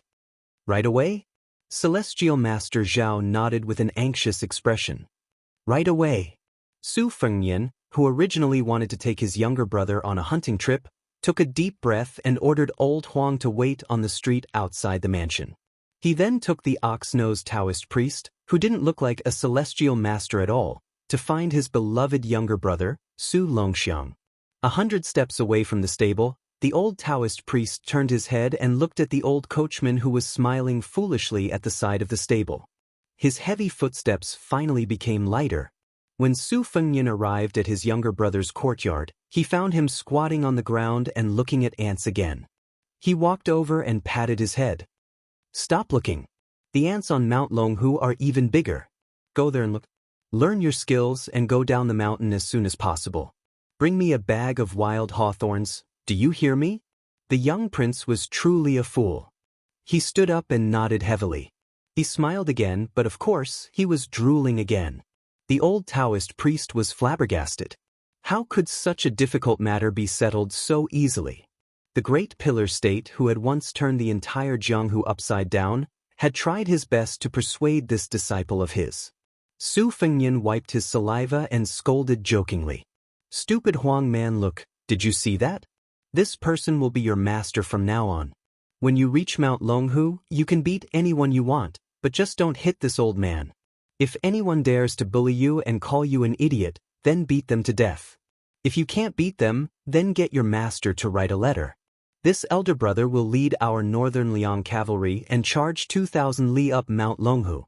Remember, don't get bullied. In this world, only us brothers and two sisters have the right to bully others."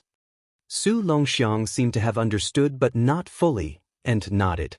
The old Taoist priest was scared out of his wits. With Su Fengnian taking action, Su Longxiang didn't resist at all. The prince's residence didn't drag things out either. With his foster son Qi Dangua leading the way, 40 elite cavalry escorting them, and several capable people raised by the Bailiang Palace secretly keeping an eye on them. There was also a Taoist master from Mount Longhu. It was likely that no one would dare to mess with them. As they were about to leave, Crown Prince Su Fengnian stood in front of his younger brother and said softly, "Stupid Huang man, I won't be able to wipe your saliva in the future. But I promise you that I'll continue to help you find the most beautiful woman in the world to be your wife. If she doesn't want to, I'll tie her up and bring her into the bridal chamber." The young man who was blessed by the heavens to obtain the strength of the dragon elephant was stupid. His heart wasn't open, but it didn't mean that he didn't have any feelings. On the contrary, in some aspects, his feelings were especially strong. For example, he was the second person in the world besides his mother who would wipe his saliva for him. When he was 14 years old, Su Fengnian caused a great disaster. De Zhugua, who usually didn't hit or scold his children, almost took out an iron whip and smashed it on his most beloved son. No one dared to persuade him or stop him. It was only the stupid Huang man who stood in front of his brother and didn't yield an inch. Su Fengnian's eyes turned red. He turned to the old Taoist priest and said word by word, "Zhao Niobi, I've said it before. Don't let anyone bully Huang man. Although I, Su Fengnian, am an unscrupulous hedonist who doesn't have the strength to truss a chicken, you should know the consequences." The old Taoist priest smiled awkwardly and nodded with a bitter smile. The group gradually left. Su Fengnian and his father, Su Shao, didn't send them all the way out of the city. Su Fengnian found old Huang who was standing beside the jade lion. He smiled and said, "I'm not in the mood to drink today. How about later?" The old servant's smile was simple and bright. His old face was like a large patch of reeds that could only be seen in the wilderness. It couldn't be said to be charming or magnificent, but it had its own feelings.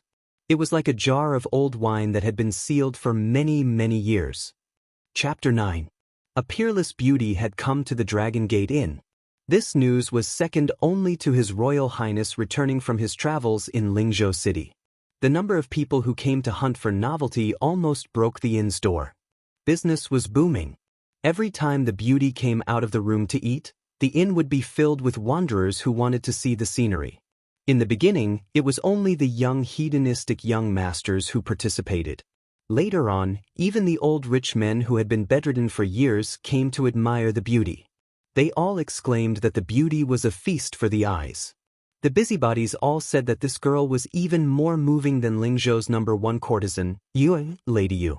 Some of the old masters who had left Lingzhou and seen the world also said that they had never seen such a beautiful girl in their lives. There were even scholars who threw in large amounts of money and squeezed their heads to get a good seat in the inn.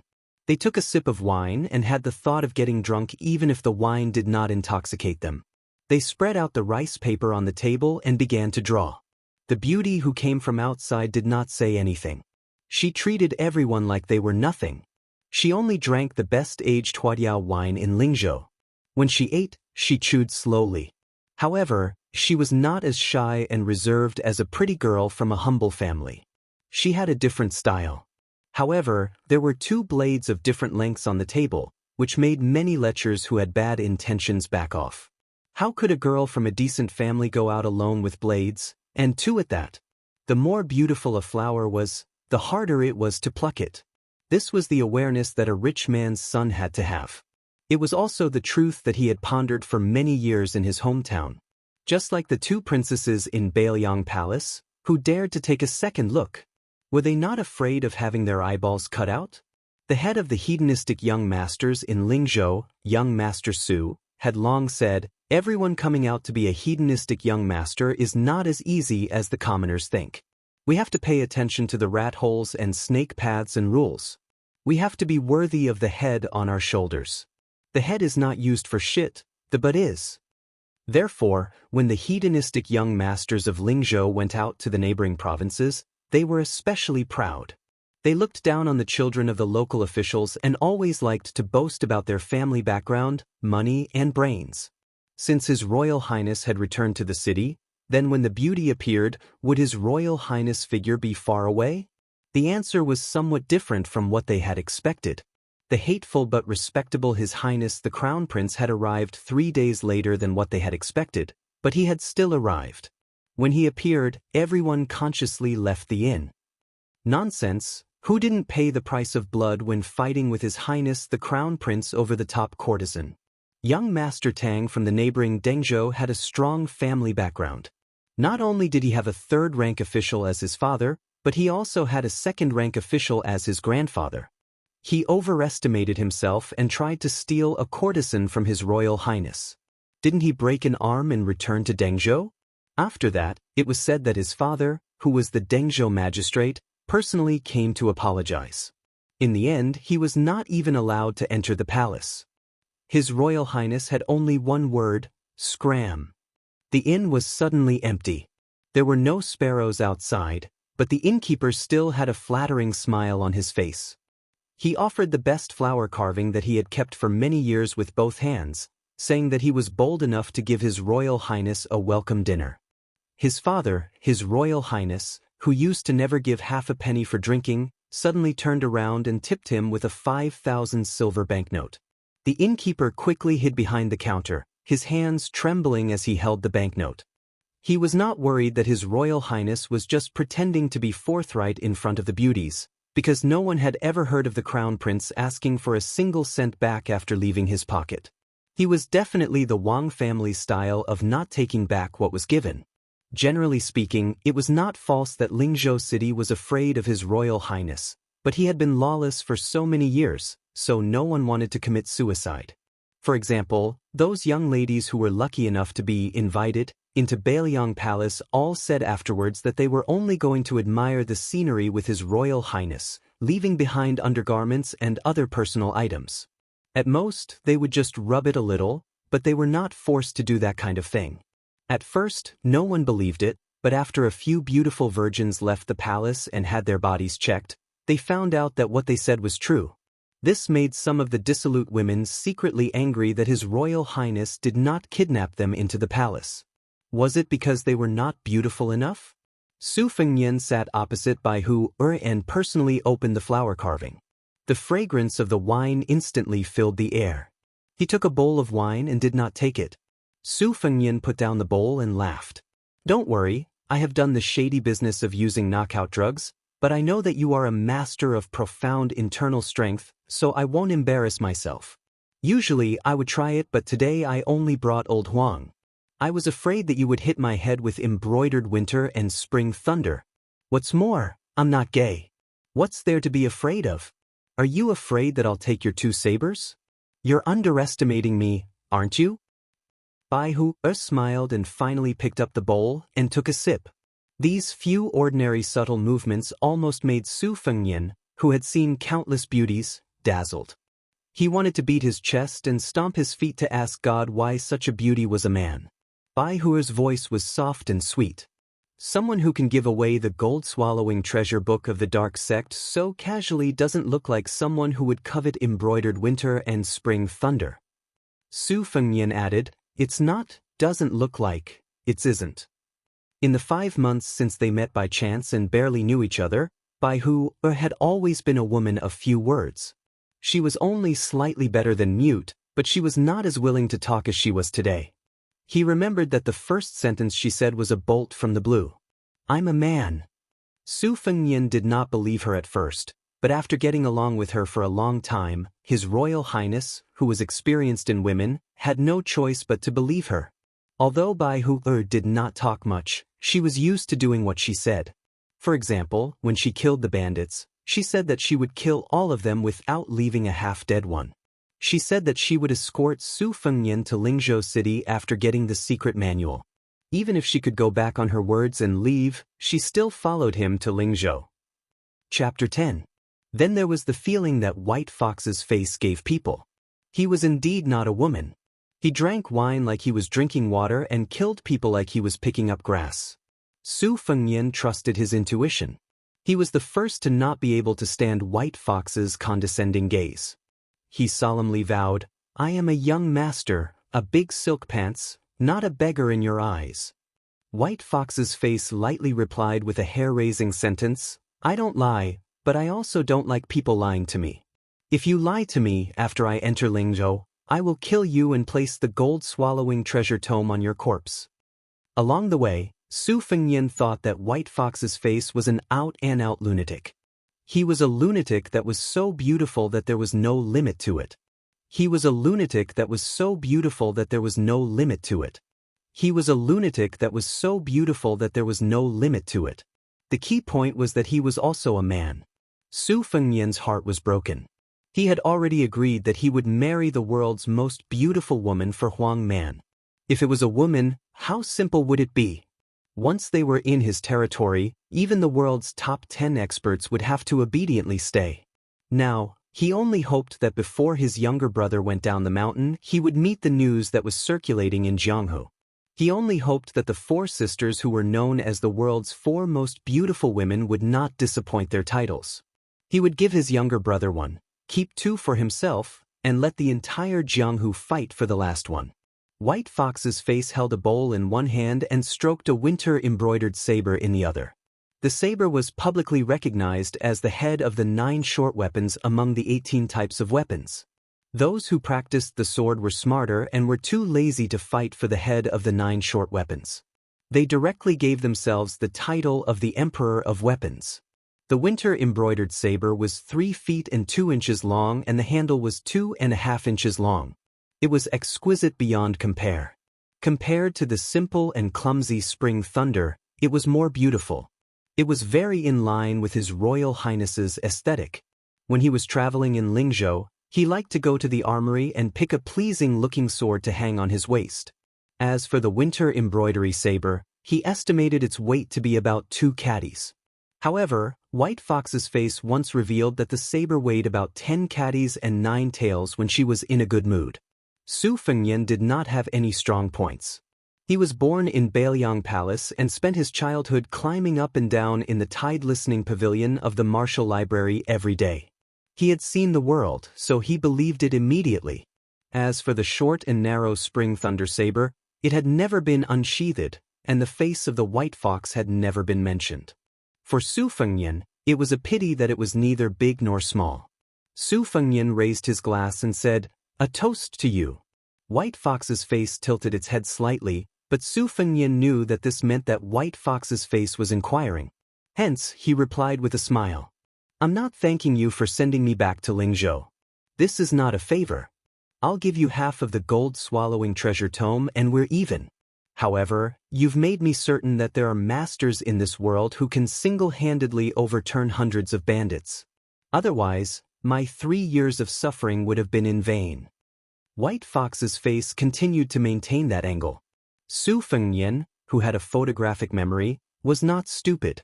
He took the initiative to explain again, "Whether you believe it or not, I have to tell you that there are masters like you in the prince's mansion, and there are bound to be more than 1 or 2. However, no one has ever shown their skills in front of me. It's probably because of Su Zhao's warning.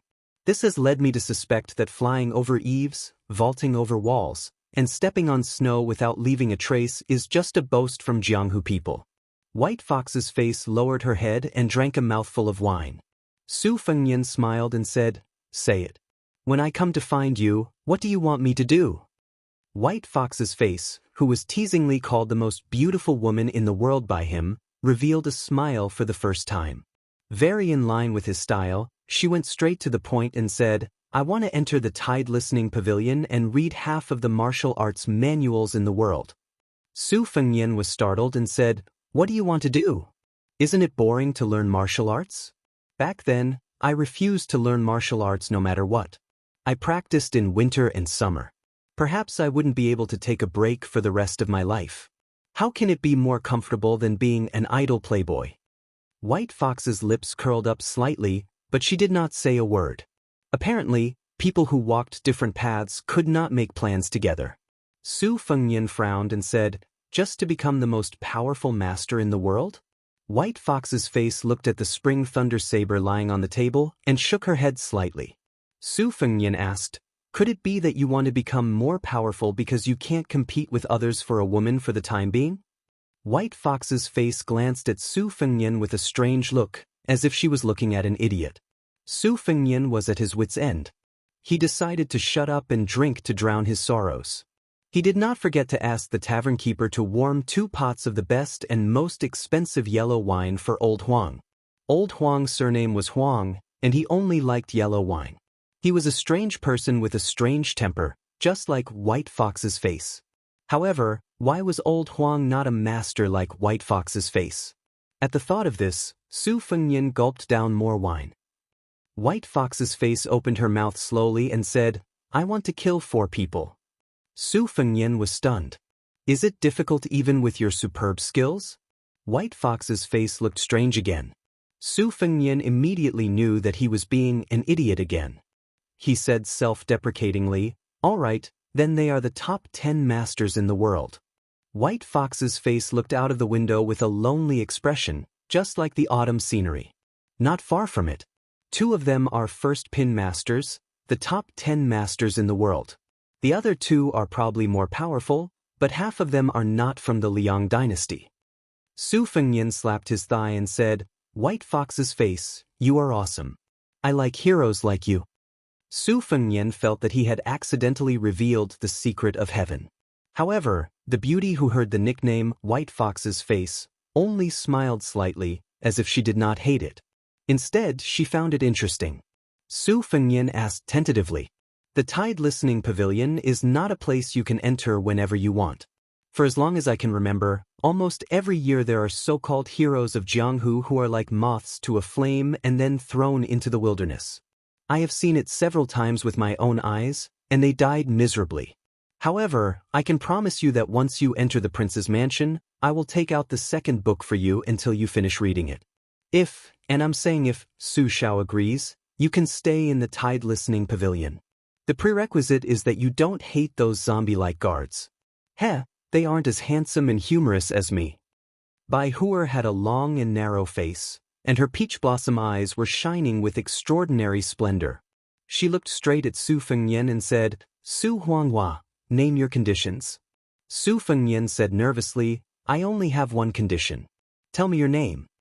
Bai Huer tilted her head and pondered for a moment before replying softly, "Nangong Push." Note, Nangong Push, read the 4th sound. Chapter 11. White Fox entered the palace without any resistance. For those Jianghu people whose homes and sects were destroyed by the Bailiang cavalry, it was not only difficult to enter the palace, but also dangerous inside. Together with the martial emperor city, which was guarded by the 2nd in the world, and the sword tomb of the Wu family, which was full of sword immortals, it was known as one of the 3 most dangerous places. The martial emperor city had an old monster who looked down on all the masters in the world.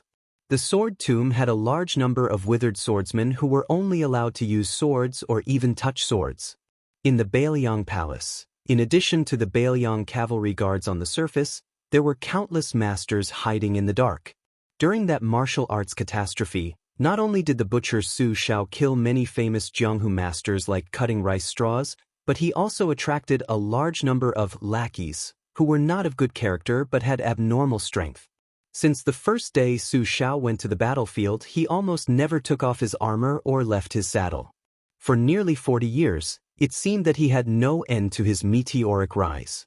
It was enough for Su Xiao, the great devil who was feared by all the Jianghu people, to keep countless henchmen, lobbyists, chivalrous men and assassins, and to bestow them with great wealth and beautiful maids, fame and power.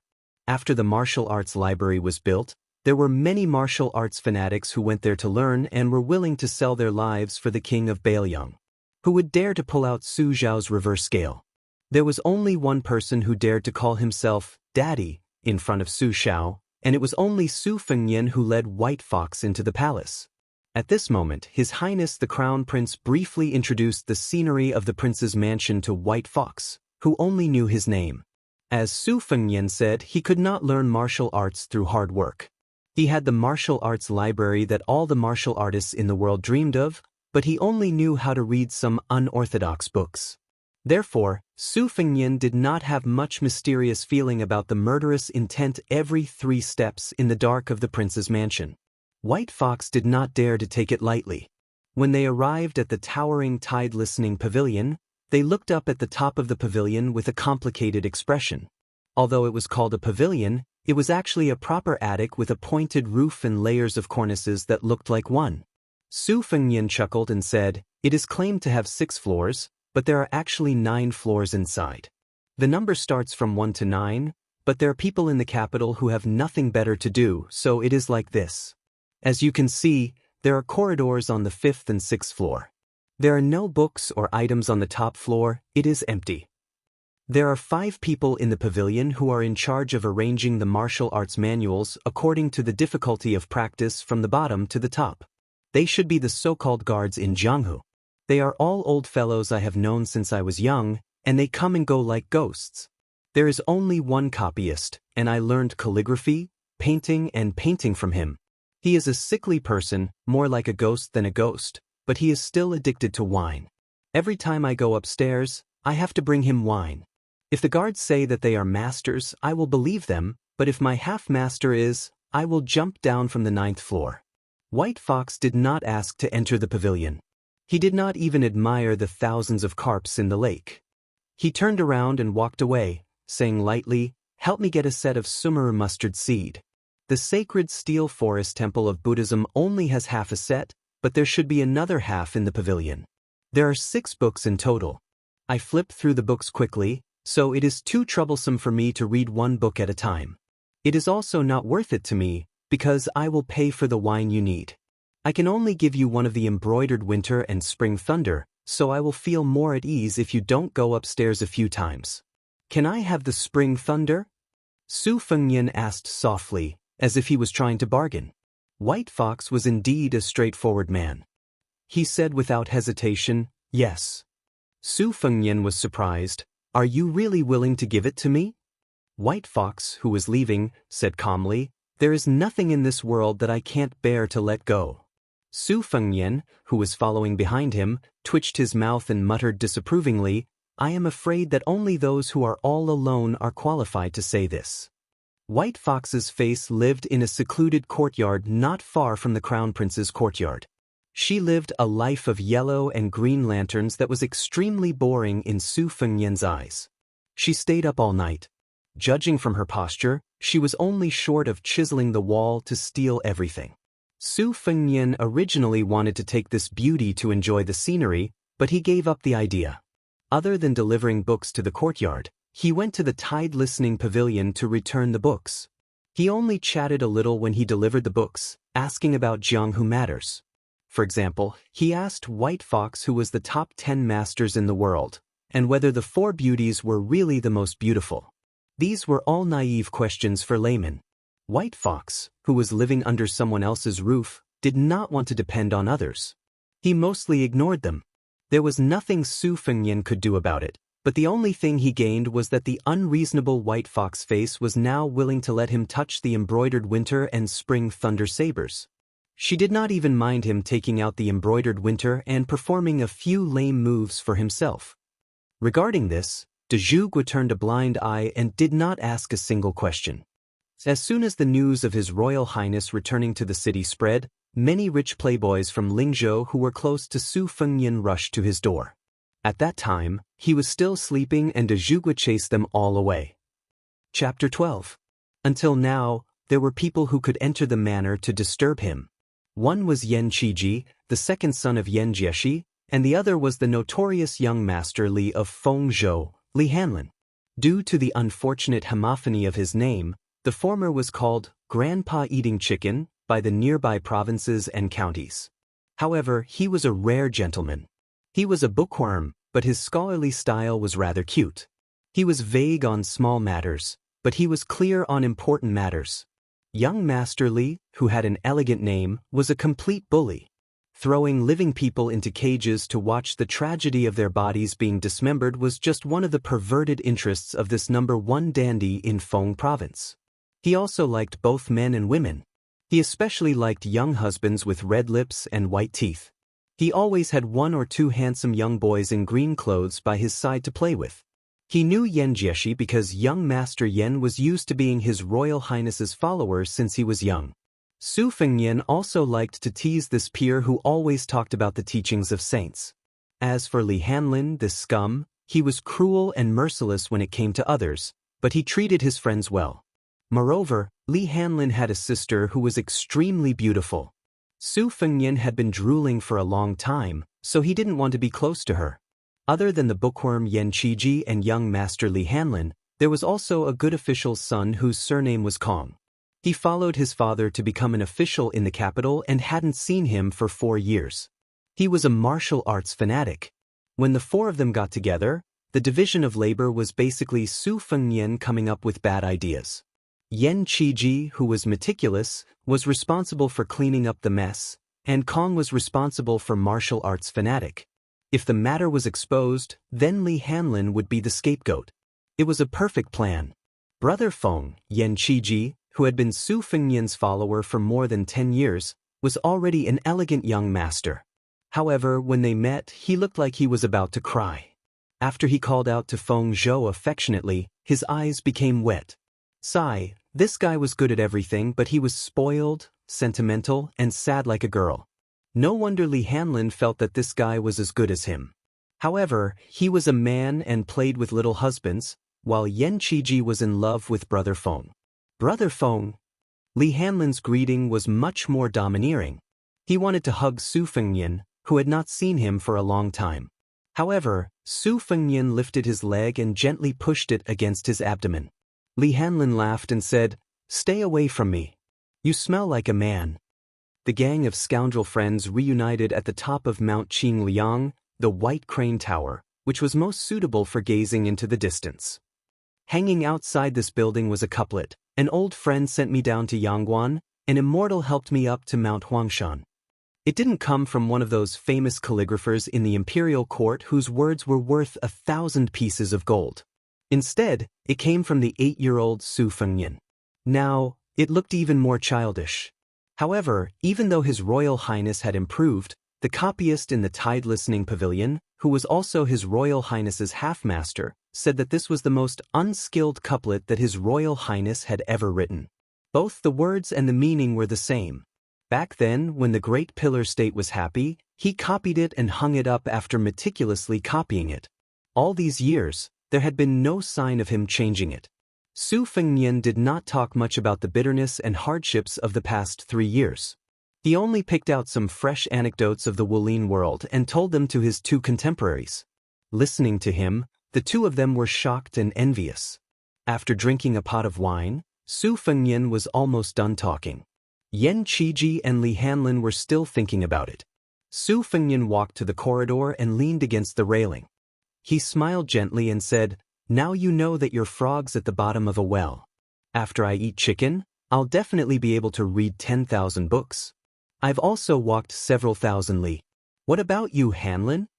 The carefree Li Hanlin scratched his head and said, "Why don't you become a general in the future and kill 10,000 people?" Yen Qiji said disdainfully, "Brute." Li Hanlin stomped his feet and said, "Do you dare to say this to the Great Pillar State?" Yen Qiji was speechless and couldn't refute it. Su Fengnian suggested, "How about we go out for a ride?"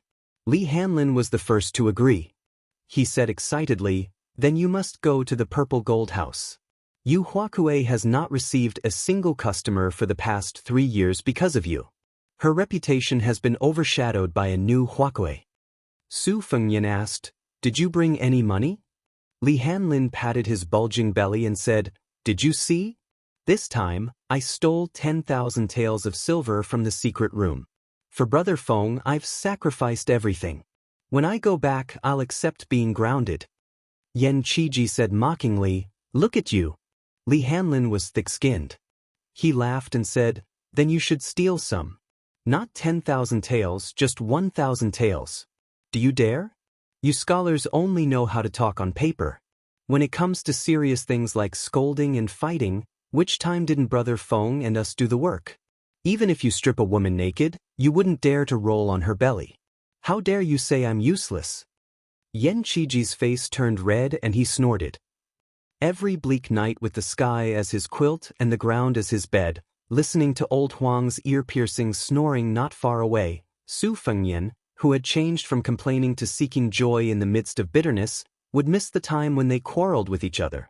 He also remembered the time when they rode on horses by the Nanhui River, teased innocent people together, sang loudly in the brothel together, caused trouble together, committed sins together, and got drunk together. The three of them said in unison, "Cheers." Chapter 13. The Zijin house was famous, very famous, extremely famous.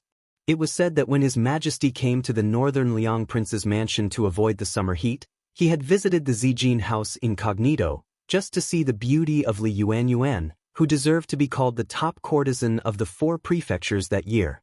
Of course, this was just hearsay without any evidence. After Li Yuanyuan disappeared, there was no longer an undisputed courtesan in the 4 prefectures. It was just like 100 flowers blooming. The beauties of the various brothels racked their brains to compete with each other for beauty. This continued until the appearance of Yu Yue, whose family had fallen from grace. Women who humiliated themselves would probably not use their real names, so Yu Yue's original name was unknown. Her real surname was probably Yu, so she used a homophone. The biggest benefactor of the Zijin house, His Royal Highness, had privately asked this most taboo question in the brothel. Yu Yue smiled and did not say anything, but she did not disappoint Su Fengyan too much. She performed a dazzling sword dance that had never been seen before, causing Su Fengyan to be dumbfounded. First, he was stunned, then he was terrified. If it was not for the deaf and mute old monster that was raised by Bailiang Palace standing outside, Su Fengyan, who was not only afraid of death, but also of pain, would have fled long ago. After this, the number of times he went to the Zijin house became less and less, and the doubts in his heart became stronger and stronger. 3 young masters rode on 3 fine horses, galloping wildly on the main road of Lingzhou City, with a large group of guards following behind them. Li Hanlin laughed wildly, feeling unsatisfied. Without Brother Feng these 3 years, his days could not be considered happy. Yan Qiji, who had been dragged into the water countless times, had long accepted his fate. He tried his best to avoid pedestrians. Su Fengyan, the heavenly young master of the 4 prefectures, took the lead. He took off his Zijin crown and simply used a jade hairpin to tie up his hair.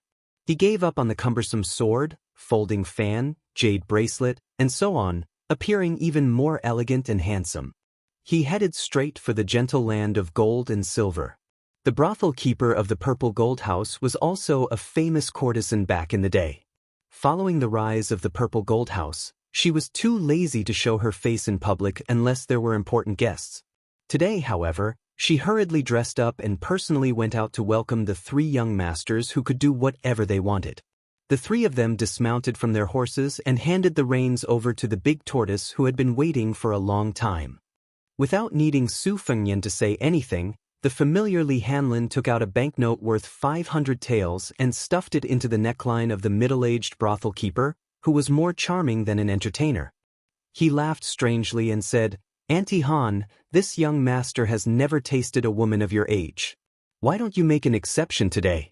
Big Mother Han, do you have the skills to take 10,000 taels of silver from here?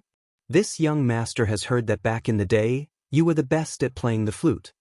The brothel keeper stretched out a finger and gently poked Li Hanlin, who had a devilish look on his face. She smiled charmingly and said, "Oh, young Master Li is so elegant this time. As long as you don't mind an old cow eating young grass, Auntie Han will use all kinds of martial arts. Not to mention playing the flute, Even the guanyin sitting upside down on the lotus is very skilled. Although she was teasing Li Hanlin, the brothel keeper's eyes were always on Su Fengnian. Li Hanlin hugged Auntie Han's slender and flexible waist and entered the purple gold house with Brother Feng and Yen Shuchai. He laughed softly and said, "Auntie Han, you know my taste. This time I snuck out and didn't have time to bring my errand boy. Do you have a little husband who can train me well? As for you, I suggest you seduce young Master Yen. He is still a virgin. As long as you can torment him until his back hurts and his legs cramp, I will not only give you all the money I have, but also give you 5,000 taels of silver on credit. How about this business? Of course, don't forget to give young Master Yen a small red packet of 66 taels of silver after this." The brothel keeper, who was not young but was not yet old, said charmingly, "If I don't do that, the prefecture overseer will seal up my purple gold house. As for little husbands, there are a few who are about to debut. They are even more tender than girls. Their skin is guaranteed to be like Sichuan brocade and satin. I guarantee you will be 100% satisfied." Li Hanlin chuckled and said, "Then let's follow the old rules.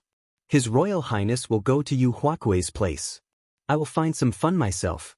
Auntie Han will find 2 artists who know how to dance for young Master Yen." She pretended to be resentful and said, "Young Master Li, don't you want to have a taste of Auntie Han's tongue?" Li Hanlin slapped her plump buttocks and said, next time, save your energy and then fight Auntie Han for 800 rounds. I must properly experience your 18 kinds of martial arts." Su Fengnian was not surprised by this. He went straight to the backyard and found a courtyard with a single door planted with banana trees. He pushed open the door and entered. Unlike the brothel keeper, Auntie Han, a woman sat in the courtyard and stared blankly at a damaged banana tree. She was only wearing green clothes, and today was no exception. She obviously heard Su Fengnian's chuckle, but she still did not move. She was different from those courtesans who emphasized extravagance. She did not have a personal servant girl to serve her. She even cleaned the room and the courtyard herself. She was a maverick. Among all the prostitutes, she really stood out like a crane among a flock of chickens. On the stone table sat a white cat that was neither fat nor thin. Just like its owner's enchanting figure, it was not appropriate to add or subtract even a bit. The white cat overflowed with spirituality and had a pair of eyes that were as resplendent as rubies. When it stared at people, it made people feel that it was absurd and strange. The most clever thing was that this pet with snow-white fur was called Wumenyang. Su Fengnian sat beside her and said softly, "I just returned to Lingzhou and slept my fill. I immediately came out to see you." Yu Huakui stretched out her slender hand and stroked Wumenyang's head. The little girl said softly in a fit of pique, "Yu Wei is just a prostitute. How could she dare to have extravagant hopes? The first time, I only mustered up my courage and joked about asking His Royal Highness for the status of a concubine.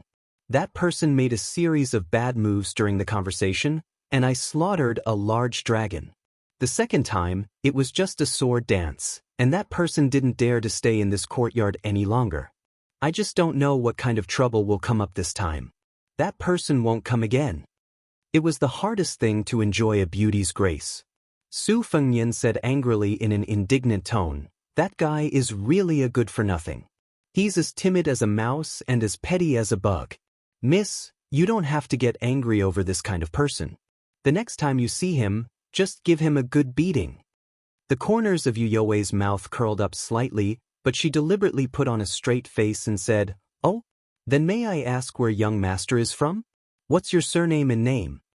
Su Fengnian said shamelessly, "Unfortunately, my surname is Su and my name is Fengnian. I have the same name as that bastard, but I'm thousands of miles better than him. Even if Miss said you wanted to be a concubine, he would immediately carry you home in a palanquin with 8 carriers carrying gongs and drums." Yu Yuwei finally turned her head to look at Su Fengnian. However, this beauty with limpid eyes didn't have much joy in them. She continued to look at Ba Jiao. "It's too late. I'm going to Chuzhou tomorrow. That's my hometown. I won't be coming back." Su Fengnian cried out in alarm.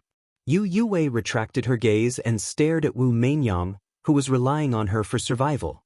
She said bitterly, You regret it, don't you? But there's no medicine for regret in this world. Su Fengnian remained silent and frowned. Yue lay on the stone table and murmured, "His Royal Highness. Look, Wu Meinyang is looking at the wall." Chapter 14. Su Fengnian followed the white cat's line of sight and turned his head to look at the low wall. There wasn't much scenery. He rubbed his cheeks and said, "When people outside the wall hear the beauty on the swing laugh, they feel helpless. But I've already walked into the wall. Why did you sneak out? Wouldn't that make people feel even more helpless?" Yue smiled and made a playful face. "You deserve it." Su Fengnian was stunned. He had known her for a long time, but he had never seen her so lively. In the past, she was always as quiet as water, unperturbed. Su Fengnian mistakenly thought that she would remain calm even if Mount Tai collapsed in front of her eyes. He also never thought that she would really become a beautiful concubine of a rich family. She was the most moving duckweed. If she became a plump banana in the courtyard, perhaps she wouldn't be so lively anymore. In his heart, Su Fengnian cursed himself for being an art-farer who had learned all the bad things from his ruffian father. This old man had purposely placed a book he had written, Half a Lifetime on the Horse, in the tide-listening pavilion. He had placed it next to the famous works of the art of war. What a shameless fuss! She held Wu Meinyang with both hands and asked with her head bowed, "Fengnian, I'll dance with you for the last time. Do you dare to watch?" Su Fengnian suddenly felt a sense of lofty aspiration. "Why wouldn't I dare?" Yue said softly, "There's no medicine for regret in this world." Su Fengnian smiled. "It's worth it even if I die." After the time it took to drink a cup of tea, Yue walked out. She was magnificent and beautiful. She danced with the sword in an extremely unconventional way. The red silk wrapped around her hand and the end of the sword was tied to the end. In an instant, the courtyard was filled with sword light. Last time, a zither girl was invited to perform the song, riding out of Liangzhou. This time, she personally sang the song, looking at the city wall.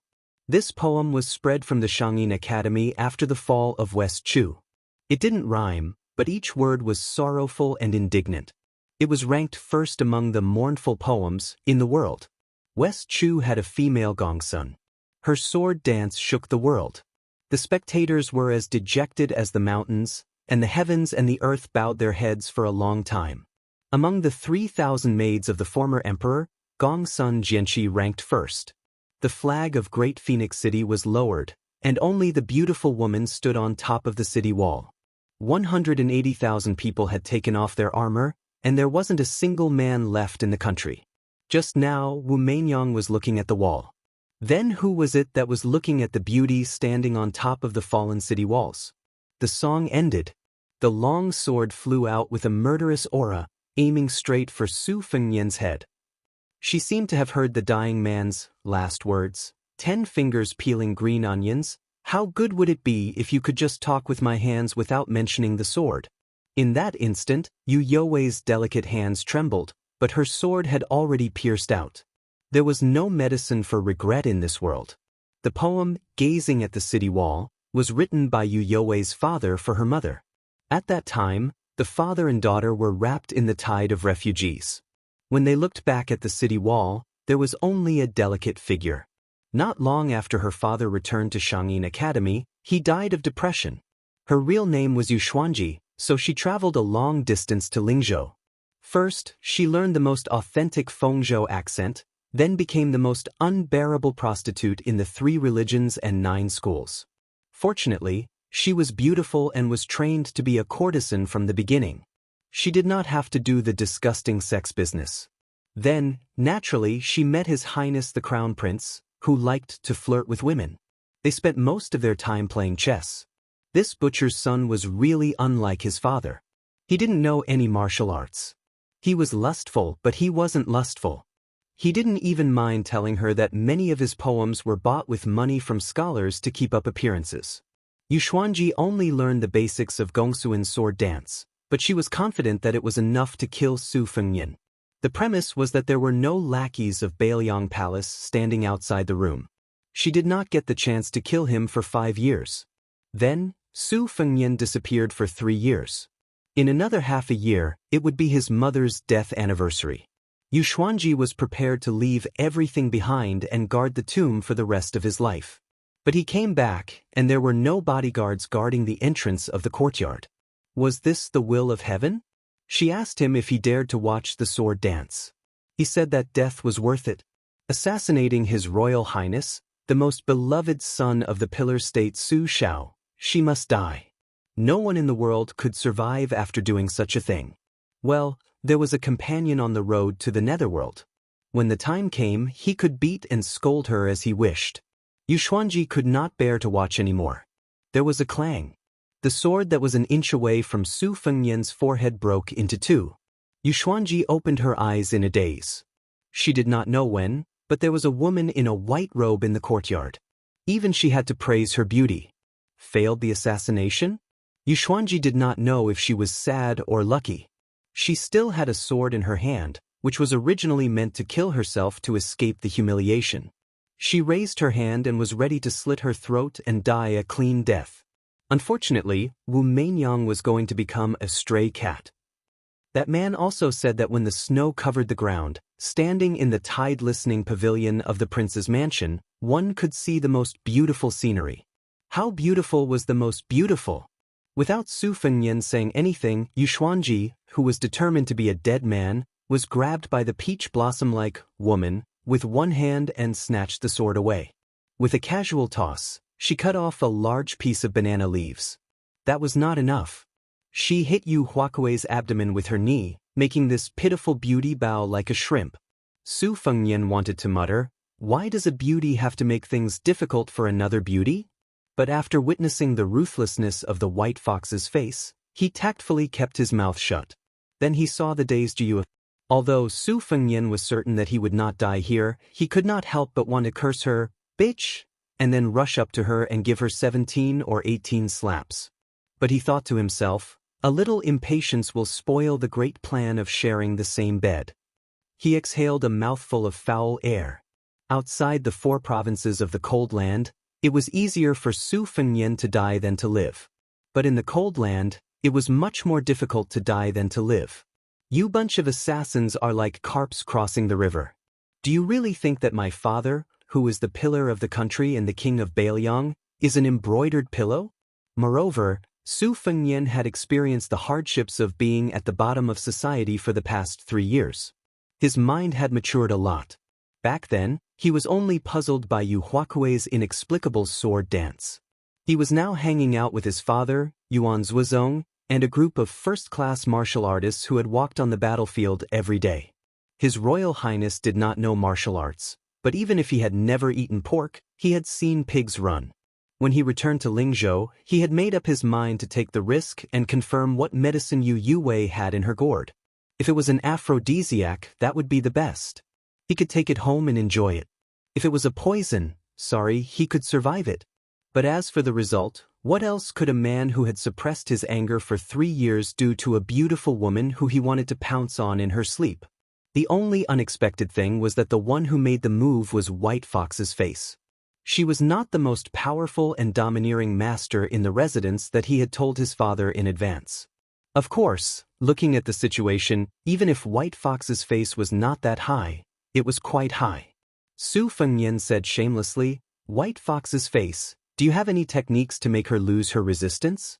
Like sealing her acupoints or something like that?" White Fox's face nodded and said, "There is something even simpler." She directly chopped Yu Huakuei's fair neck with her hand and knocked her unconscious. Su Fengnian's face stiffened. He ran over to check her breathing. After confirming that she was not dead, he sneered proudly. When he raised his head to look, White Fox's face had already disappeared. She indeed had the demeanor of a master. Su Fengnian carried the delicate body on his shoulder and carried it out of Zijin Tower. On this day, the news of His Royal Highness forced himself on Yu Hui began to spread like wildfire in Lingzhou City. Chapter 15. The rich playboys in Lingzhou City were in awe of His Highness' domineering attitude. After 3 years of seclusion, he had just returned to Lingzhou for a few days and he had already desecrated Yu Huakuei. Su Fengnian carried the lame assassin, whose real name was Yu Xuanji, back to the prince's mansion, followed by Li Hanlin, whose clothes were disheveled. Yan Qiji did not like to visit prostitutes. Just now, he was sitting upright and still, chatting with the elegant Hong Mian in the building. When he saw Brother Feng carrying Yu Huakui out after staying in the banana courtyard for a while, he secretly praised him for his domineering attitude. When they arrived at the prince's mansion, Li Hanlin took Yan Qiji to the White Dragon house. Su Fengnian threw Yu Yue onto the big bed in the inner room. He took a handful of satin and tied her hands and feet. Still worried, he tied another layer. He rummaged through the drawers and found the jade mud powder that Li Hanlin had used in the flower field. It was of a higher level than the knockout drugs and softening powder that were commonly used by flower thieves in Jianghu. The woman would be clear-headed after taking it, but her body would be as soft as a warm jade. It would be difficult for her to commit suicide by biting her tongue, but it would not stop her from moaning. After melting it in a wine cup, he pried open Yu You's mouth and poured it in. After that, Su Fengnian gave her a slap. A bright red handprint appeared on her tender cheeks. She did not wake up. Su Fengnian slapped her again and finally woke her up. Yu Xuanji opened her eyes. She did not struggle or resist. She closed her eyes again and softly said something that almost made Su Fengnian fly into a rage. His Royal Highness, move faster. I'll just pretend that I was bitten by a beast. Su Fengnian bent down and caressed her cold face that was red from the slap. He said with pity like a lover, "Does it hurt?" Yu Xuanji remained motionless. Su Fengnian did not put on any pretense. He picked up a book of erotic paintings that he had prepared in advance and drew them on silk. Accompanied by erotic words and intimate sentences, the paintings were vivid and lifelike. He flipped open one of the paintings and explained how to play with a delicate foot. Su Fengnian removed Yu Xuanji's socks. His movements did not stop as he said, "The delicate foot must be in the center. The length of the foot must be perfect, and there must not be one, and there must not be two. Your jade-like feet are so comfortable to touch. When winter comes, you'll be able to help me warm my bed. This leg." The erotic paintings say that it has the best features of a woman's curved eyebrows, the tips of her fingers, the roundness of her breasts, the color of her lips, and the privacy of her private parts. Do you think I should play with it for an hour or two? Yu Xuanji had a pair of beautiful feet that could be said to be of the highest quality. In the 5 years since she entered the profession, she did not need to work. She soaked in fragrant baths every day and took good care of every inch of her body. Because of the instinctive nervousness caused by Su Fengnian's teasing, the backs of her feet were curved like crescent moons. Su Fengnian was indeed a man of his word. When he said he would play with her for 2 hours, he did it. Especially when he stretched out a finger and stroked between Yu Huakui's 2 jade-like toes, he could clearly feel her suppressed trembling. Next, he climbed up and caressed Yu Xuanji's legs with the last layer of underwear between them. Her legs were slender and white. She was so elegant when she played with the sword. As expected, her legs were full of elasticity. After another hour, he did not take off his doo-doo to get straight to the point. Instead, he took off his clothes and lay down beside Yu Xuanji. He sucked on her earlobe. The beauty was already sweating profusely. Her eyes were hazy with tears. She bit her lips so hard that blood oozed out. Su Fengnian whispered in her ear, "City gazing, sword dance, Shangyin Academy. I don't believe that with the power of Bailiang Palace, I won't be able to uncover the secret behind your background. When the time comes, I'll destroy everything you care about. If you're alive, I'll kill you. If you're dead, I'll dig your grave. When I'm tired of you, I'll throw your corpse to the bottom of the lake. I'll ask the old Taoist of Wudong Mountain to perform a ritual so that you'll become a wandering ghost and won't be able to reincarnate. This is the consequence of going against me." Yu Xuanji's cheeks were filled with tears. Su Fengnian suddenly opened his hand and grabbed her chest. The gentleness from before was completely gone. Yu Xuanji felt a piercing pain. Su Fengnian smiled sinisterly. "I'm kind enough to sell you medicine for regret. As long as you're willing to serve me until the day you're old, I'll promise you that you'll still be Yu Yue. I don't care if you're the orphan of the old officials of West Chu or a rebel trampled by the Bailiang cavalry. I won't look into it. Everything will be fine. You can be my canary. In this world, Is there a cage more beautiful than Bailiang Palace? Yu Xuanji sobbed. Su Fengnian suddenly said, I remember now. There's also that Wu Mainyang. What a lovable little thing. How pitiful and sad. She's about to become food for the wild dogs. I'll get up now and go to the banana courtyard to pick her up. I'll chop her up in front of you and throw her to the hungry wild dogs. Yu Xuanji fainted. Su Fengnian was speechless. She fainted just like that? There's still more vicious medicine in my plan that I haven't revealed yet. I'm not done yet. Su Fengnian pinched 2 pinches of the pink jade pigeon. It was very satisfying. However, Yu Huakue was as stiff as a corpse. After touching her a few times, Su Fengnian lost interest. If it was just a beautiful body, Su Fengnian could have as many as he wanted. He sat up, put on his clothes and looked down at Yu Yue who was sleeping. The resentment in Su Fengnian's chest and the viciousness in his eyes faded a little. She's just a silly girl. It's not strange. Isn't there a Princess Taiping in the residence? Su Fengnian covered her head with a quilt.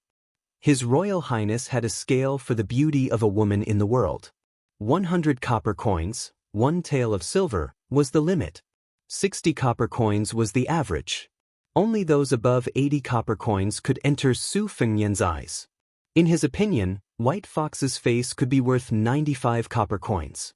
He originally wanted to rate it as 1 tael of silver, but he felt that it was inappropriate. He had to leave some for himself. Jiang and I was worth 90 copper coins, but she could become more beautiful in the future. Chapter 16. Yu Yue in front of him was 86 one, which was about the same as his elder sister.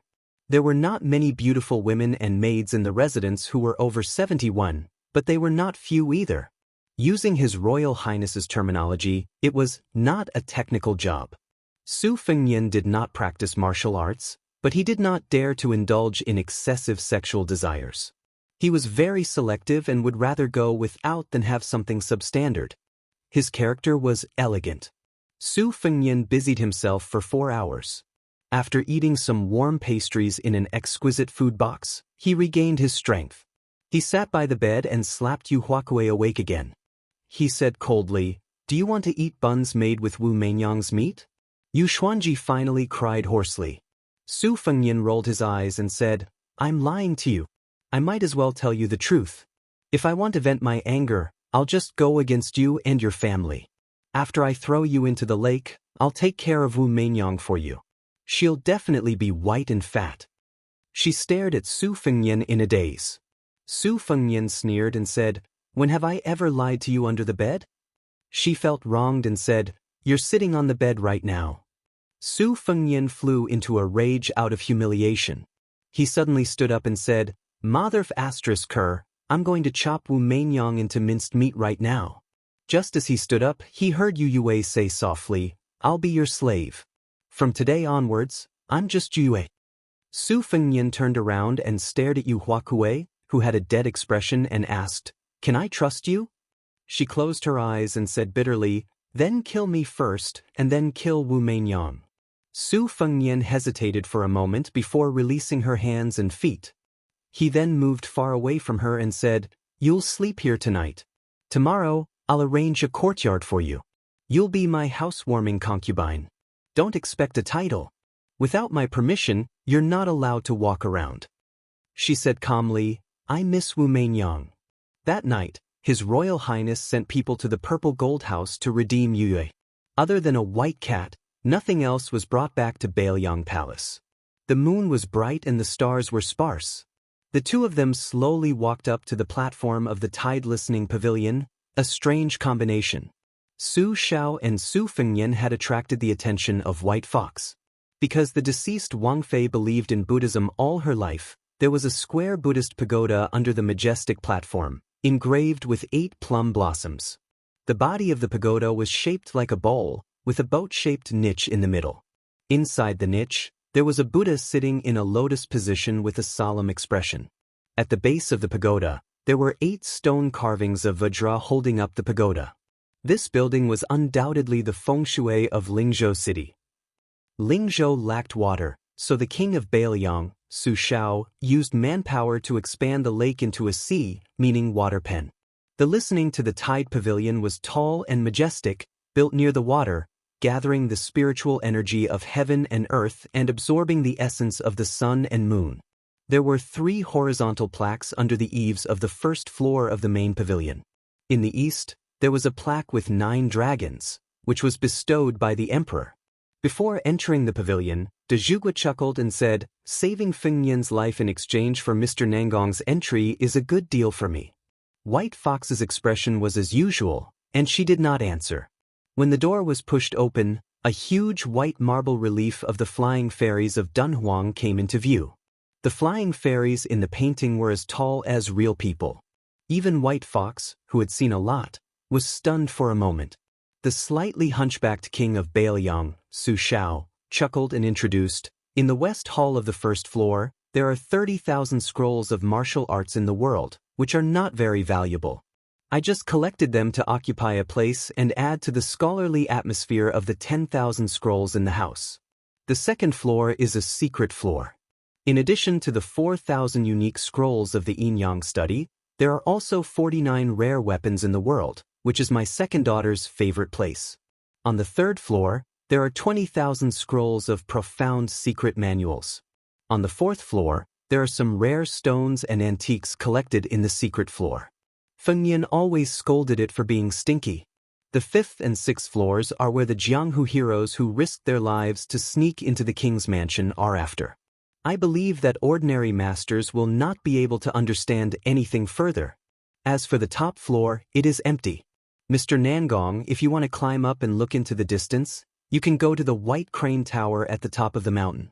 White Fox's face understood the meaning of de Zhugua's words and nodded. Su Shao narrowed his eyes and smiled. "Then let's go straight to the 5th floor?" White Fox's face shook her head and finally said, "After going up, I may not be interested in the 60,000 scrolls on the lower floors anymore." Su Shao was not surprised. He laughed and walked up the stairs alone, disappearing into the shadows. White Fox's face stood in front of the jade screen with 2 sabers embroidered on her waist. She was in high spirits. De Zhugua arrived at the 8th floor. The bamboo scrolls and ancient scrolls were scattered all over the floor. There was a long red sandalwood table with a flickering candle lamp on it. There was a green gourd with wine in the corner. A red string was tied to the mouth of the gourd and a skinny arm. The man sat on the floor with disheveled hair. His face was as pale as snow, and there was a touch of light red between his eyebrows. If one looked closely, it looked like an upside-down red phoenix eye. He was dressed in a linen robe and sat barefoot with his legs crossed. De Zhugua Su Shao picked up a dozen bamboo scrolls and put them neatly. Only then did he have a place to sit down. He apologized, "I came in a hurry and forgot to bring wine. I'll ask Fengnian to make it up later." Su Shao was obviously used to the weirdo's silence and said to himself, "I can't sleep well without a real Grandmaster Master in the king's mansion. I hope this Nangong Poosh doesn't disappoint me. Speaking of which, it is strange. Spies have been investigating for half a year and have not been able to dig up this person's background. It seems that he can only be someone from Northern Han. Ishan, what rank do you think his current strength is?" The skinny man opened his mouth, his voice like metal and stone. "Secondary 1st rank. He has cultivated in the pavilion for 10 years, but there is no one above him." De Zhugua clicked his tongue and said, "Fengnian has picked up a treasure." The sickly man picked up the gourd and poured out the wine.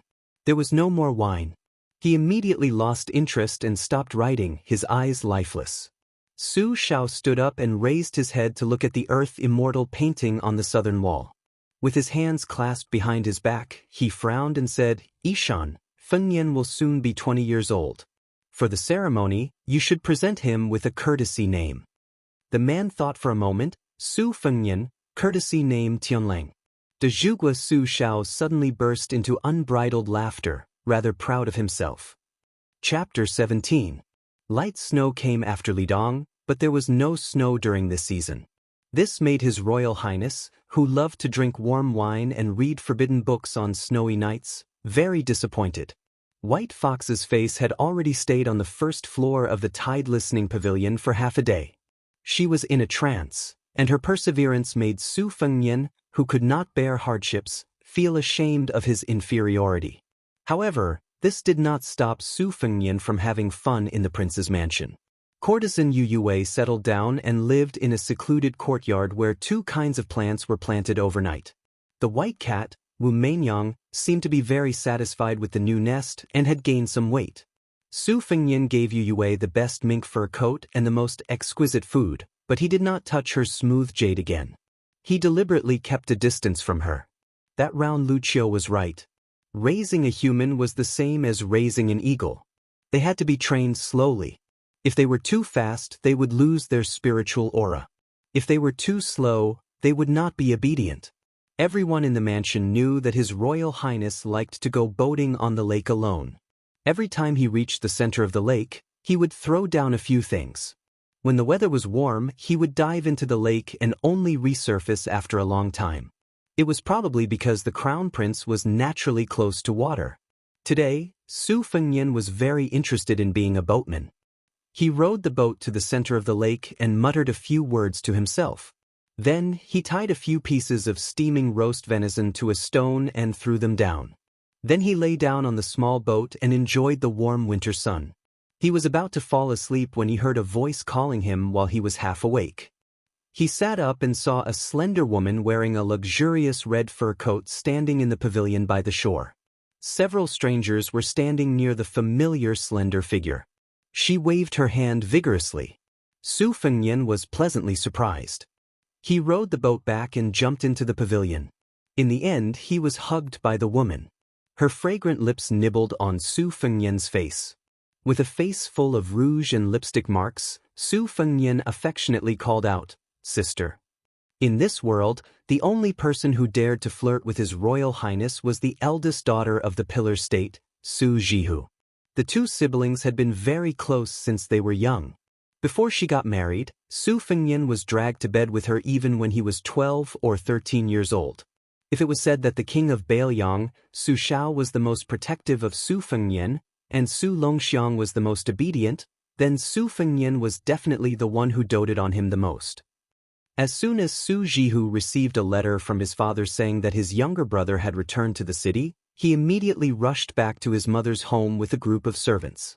With tears in her eyes, she pinched her brother's cheeks, touched his head, and rubbed his shoulders. She even slapped Su Fengnian's but heavily without any scruples. Finally, she habitually reached for her brother's crotch. Su Fengnian said with a bitter face, "Sister, it's very good here. There's no need to check it. There are outsiders. These two people, who are they?" In the pavilion, other than the maidservants and nannies who were frightened by Su Jihu's ruthless and strange style, there were also two outsiders. They were both outstanding and handsome. One wore a green robe and held a sword, handsome and elegant. The other was tall and sturdy, with a face full of righteousness. Su Jihu smiled sweetly and pointed, "This is Cui Gongzi of the Cui family of Qinghe. His swordsmanship is outstanding." On the way, Sister met some bandits who didn't know their place. It was Cui Gongzi who led the family troops to chase them away. This is Jin Gongzi, chivalrous and righteous. He is very famous in the Guanzhong area. They are both sisters' benefactors. The two bowed together and said, "Greetings to His Royal Highness."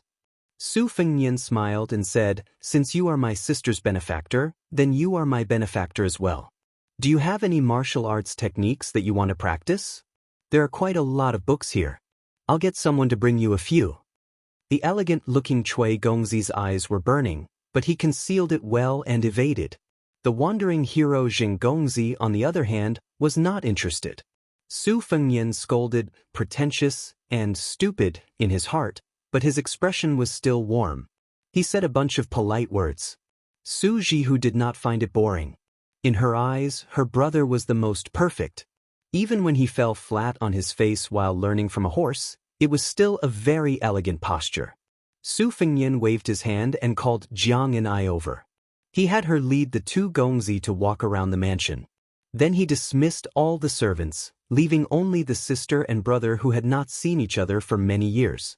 Su Fengnian said bluntly, "Sister, this Cui Gongzi's appearance is not bad, but his heart is not good. He is the same kind of person as me. Don't be cheated of your money and body." As for that Luobao, he is either really stupid or very shrewd. He is not a good person either. You can play with them, but don't use your true feelings. Su Jihu stretched out a finger and pointed at Su Fengyan's forehead. She smiled charmingly and said, "Do you think I need you to teach me? When it comes to men, I only need to glance at them to know whether the bird in their pants is big or small, good or bad." Su Fengyan held his sister's hand and picked up a tribute yellow mandarin. He peeled it and gave the sister and brother half each. Su Fengyan threw a piece into his mouth and said, "Your sister seems to be in good shape. Elder sister seems to have gained some weight. That's good. If you've lost weight, I'll go to Jiangnandao and start a massacre." Su Jihu suddenly burst into tears without any warning.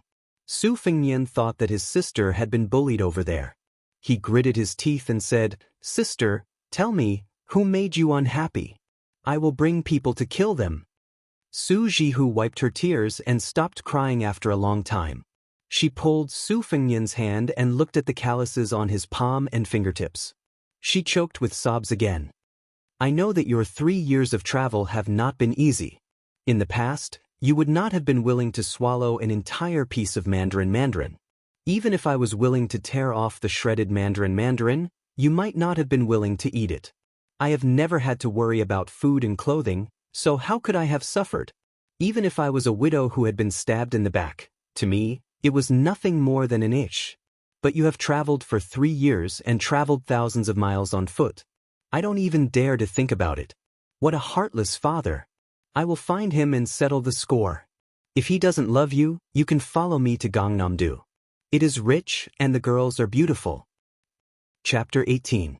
Su Fengyan made a pig's face, which made his sister laugh. He laughed and said, "Sister, I'm not a child anymore." Su Jihu hugged Su Fengyan and pressed his head against her chest, which all Gangnam-do men coveted. She snorted and said, "Even if you're not a child, you can still sleep with me. Don't even think about running away tonight."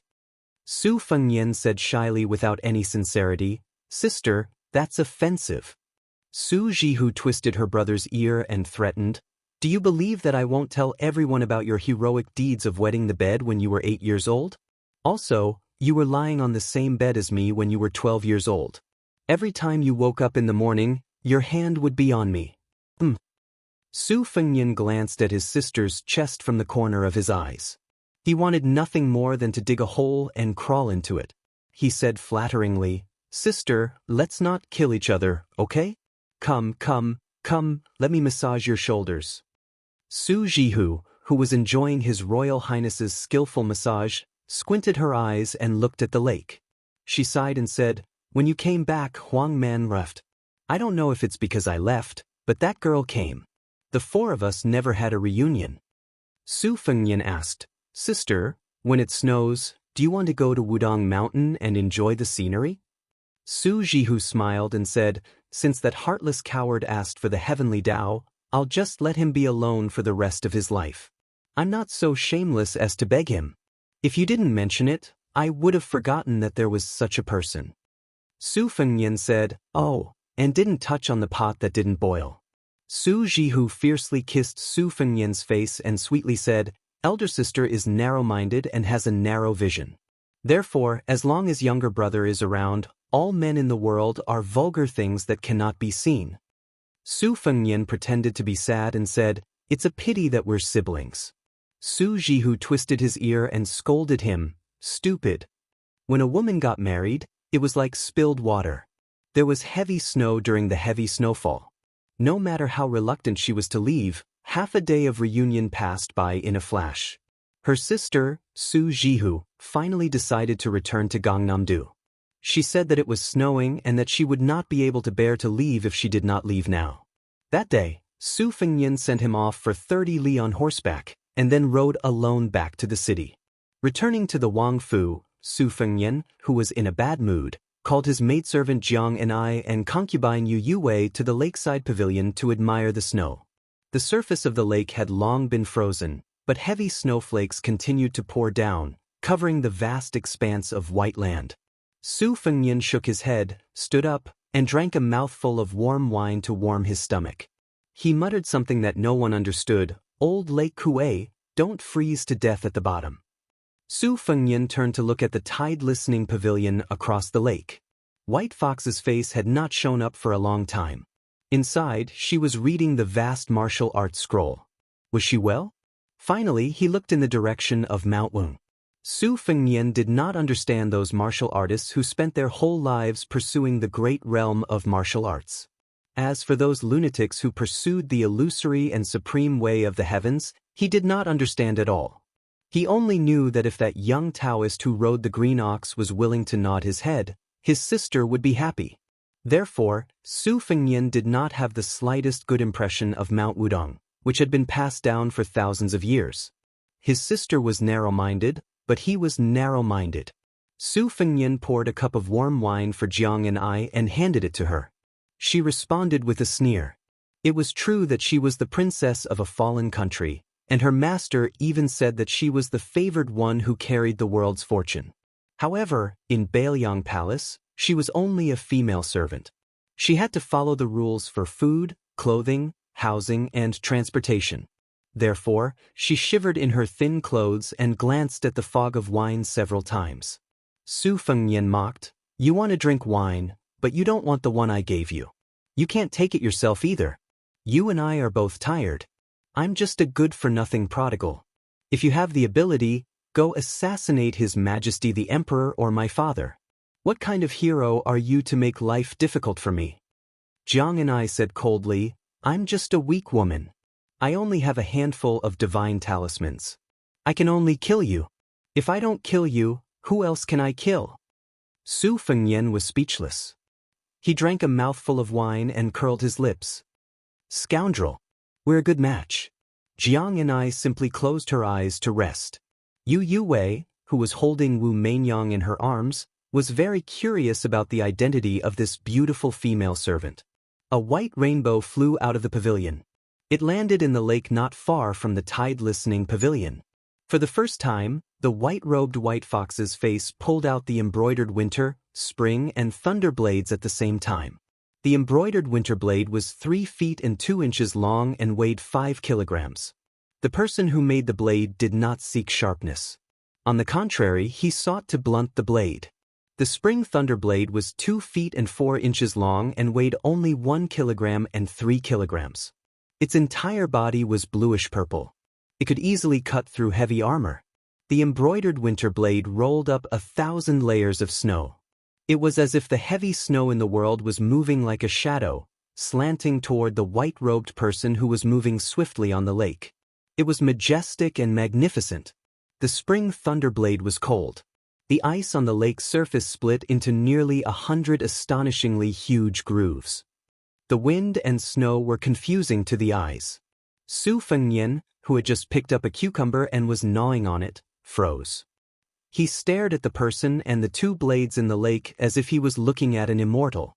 Gnawing on raw cucumbers and corn was a habit he had developed after traveling back and forth for 6,000 miles. To cater to His Royal Highness's tricky taste, he had prepared many raw cucumbers that were washed but not peeled. There were also some sweet corn. It was not a small expense to play with these things in this season. Jiang and I murmured, "What a beautiful woman." Compared to the female servant who had no lethality except for a divine talisman, Yu Yue, who had roughly learned the sword and had stayed in Shangyin Academy for some years, had better eyesight. The handsome person who was moving with the blade in the lake was definitely the most outstanding bladesman. The scenery in front of her was not inferior to the sword dance she saw when she was young. The white shadow moved forward in the snow. The 2 blades were incomparably powerful. Su Fengnian took a bite of the cucumber and said cheerfully, "This is the demeanor of a grandmaster." The wind and snow in the lake suddenly stopped. A resheathed short blade was thrown out. It drew a mysterious arc and stabbed into the snow in front of Su Fengnian. This year, during the heavy snow season, White Fox abandoned a spring thunder and went up to the 2nd floor. Chapter 19. Yu Yuwei went into seclusion again. As soon as she stepped into the tide-listening pavilion, the surface of the lake shattered completely. Not only that, the entire lake began to sway and countless koi fish leaped out of the water. Yu Yuwei was in a trance. Xianxia Academy taught all kinds of things, except for ghosts and gods. However, Yue did not believe that the strange scene in front of her was beyond human power. Even Jiang and I, who was used to seeing thousands of koi in the sky, frowned and could not figure out the reason. Su Fengyan pondered for a while and cursed under his breath. He threw the cucumber into the lake. The coachman Huang ran over with his hands in his sleeves. He was probably here to join in the fun. This old servant had a special status in the prince's mansion. He had no relatives or friends. However, because he had been raising horses for His Royal Highness and Second Commandery Princess for many years, even the sinister butler Shen would slow down and nod when he saw the old coachman. However, no matter who he met, Huang would always be silly and grin foolishly. Su Fengyan asked Huang to sit down. The surface of the lake had calmed down. He asked the servants to prepare a boat with a black awning and took Jiang and I, Yue, and Huang to the center of the lake to enjoy the snow. Huang was not interested. Other than feeding the horses, he would steal some time to drink some wine. Therefore, he was very happy and his old face was full of smiles. Inside the boat, Huang set up the stove and added some dry wood. The wine was not yellow rice wine, but a kind of local wine from Lingzhou. It was a new wine brewed by the prince's mansion outside of the prince's mansion. There were unsightly wine dregs on the surface of the wine. It was slightly green and thin like ants. Some poor people in Lingzhou who could not afford good wine called it green ant wine. They did not pay much attention to it, but the pillar state liked it. The green ant wine became famous because of the first line of Younger Brother Appreciating the Snow, written by the second commandery princess of Bailiang Palace when she was 10 years old. Green ant new fermented wine, red clay small stove. It was praised by scholars and then spread widely. Many talkers in the capital were shocked by it. For a time, there was a trend of warm green ant wine in winter. The second son of the king of Bailiang, Su Shao, was Su Fengyan, Su Longxiang. Of the two daughters, the eldest was Su Jihu, and the second was Su Weisheng. The name, Second Commandery Princess, did not sound feminine at all. She had been intelligent since she was a child. Her swordsmanship was good, and her poetry was even more amazing. She had a broad mind. When she was 16 years old, she entered the Xianxia Academy to study. She studied the classics and weathering art with Han Guzi. The only imperfection was that although Second Commandery Princess was stunning, her appearance was ordinary.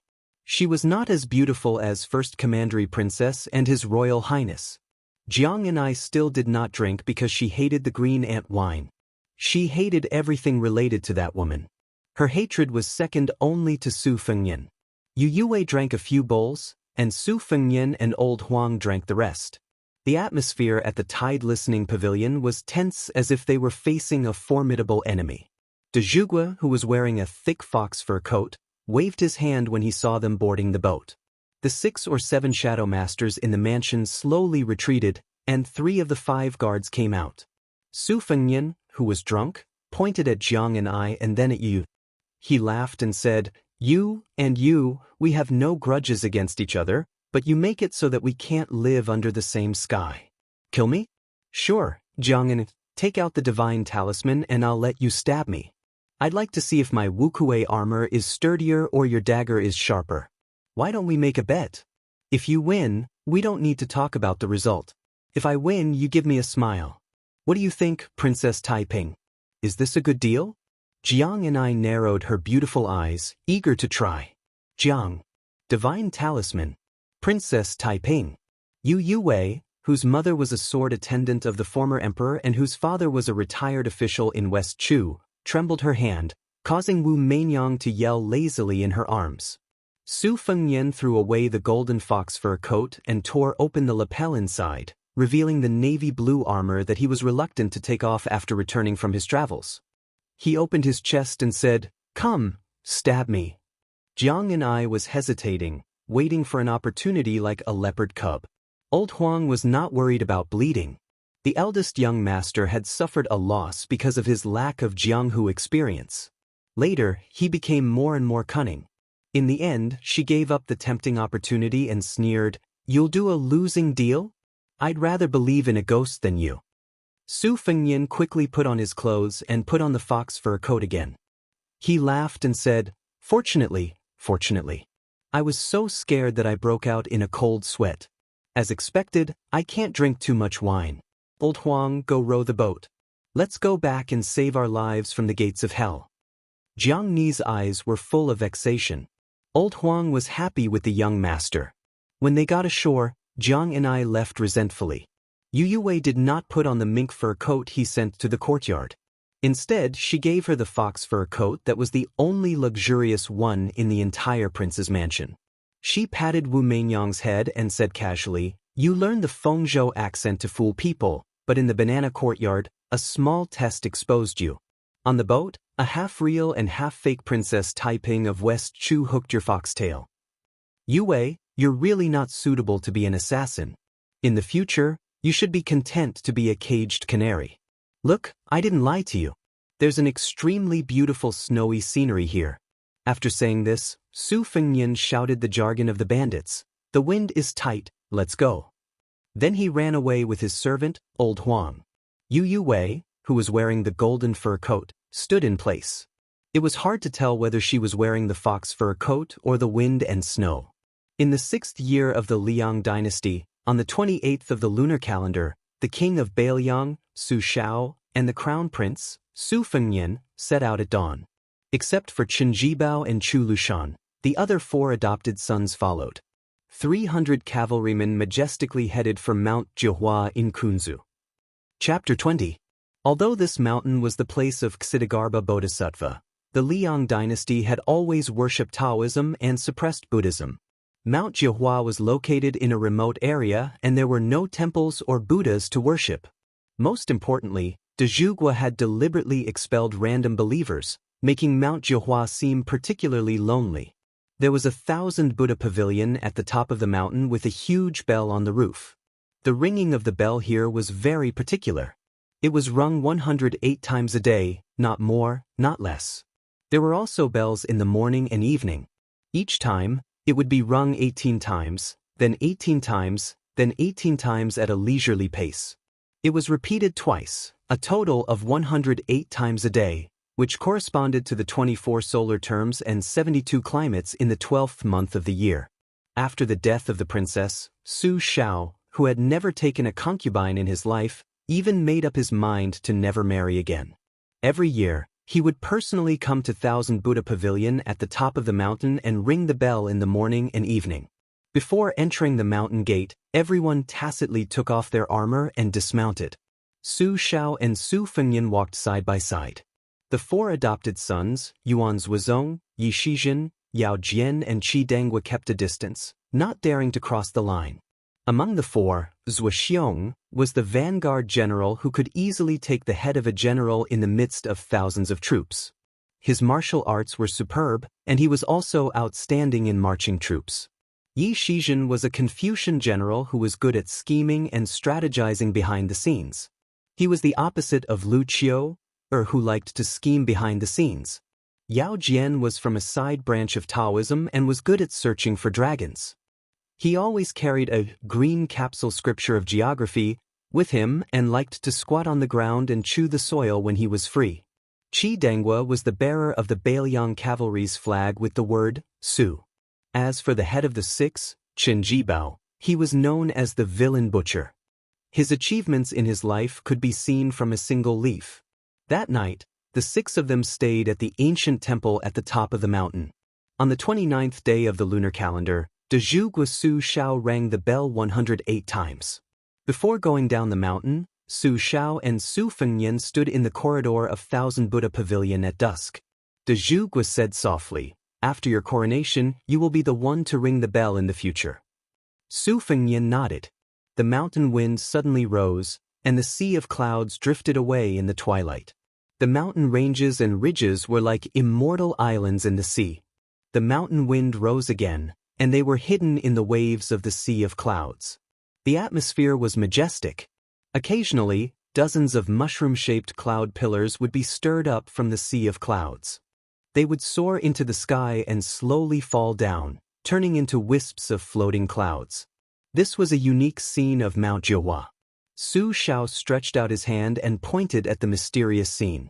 Very few people can live a smooth life for decades. Ups and downs are the norm. The few officials in the imperial court who already have one foot in the coffin are no exception. Your father's glory and splendor was obtained through countless gambles, so the most taboo was for others to say that the higher one climbs, the harder one falls. He was afraid that if he fell, he would implicate the few of you and not be able to get up. Being a military general and being bestowed the title of king is already the pinnacle. Being a civil official and being a pillar of the country is also the pinnacle. This kind of monstrous honor can be counted on one's fingers in the Liang dynasty's history. In the eyes of the father and son, the scene was like the waves of the sea, like a snowball rolling on the ground. The voice of the country's pillar of the country was mellow and honest, revealing a strong flavor unique to the green ant wine. There are only you and me here, and at most your mother in heaven. There are no outsiders, so I'll be frank. Li Yishan was right. It's easy to succeed, but difficult to retreat. I'm already riding a tiger and can't get off. 3 years ago, the imperial court wanted to summon you to the capital. His Majesty even wanted to betroth the most favored 12th princess to you. At that time, you would enter the capital and become the prince consort, but in reality, you would be a hostage. However, I declined and asked you to travel for 3 years and walk 6,000 miles to shut the mouth of the imperial court. But this was still a temporary solution. I'm waiting. If His Majesty still refuses to give up, humph. Su Xiao killed people at the age of 10 with a knife. After 40 years of military service, he hasn't read many moral articles. At that time, don't blame Su Xiao for being disloyal and unrighteous. There are 300,000 Bailiang cavalry under the banner of Su Wang. Who would dare to fight them head-on? With a bitter laugh, Su Fengyan said, "Old father, I have no interest in the emperor's throne. You're already so old, don't work so hard to conquer the world so that your son can be the emperor. How foolish. If I become the emperor, it won't necessarily be more comfortable than being the heir apparent." Su Xiao angrily said, "Then you're willing to be the dog fart prince consort? Like that woman surnamed you and become a caged sparrow?" Su Fengyan rolled his eyes and said, "Even if you rebel, you can't be the old emperor. Liang Di has never had the feng shui of a dragon. When has there ever been a person who unified the world?" Su Xiao sighed and said, "Li Shan also said the same thing. If you were just a good-for-nothing like Li Hanlin, then father wouldn't care. There's no harm in being the prince consort. Living under someone else's roof, at least under the eaves of the imperial palace. Before your second sister went to Xianxia Academy, she told me something that hit the nail on the head. A family clan looks luxuriant and graceful on the surface, but it's useless. Most of the time, it's hollow on the inside. It's especially worrying that there won't be any successors. The more wealthy and powerful a family is, the worse it will be if each generation of descendants becomes worse than the last. That's why father isn't afraid of you squandering money. But Feng Yan, you've given father a huge problem.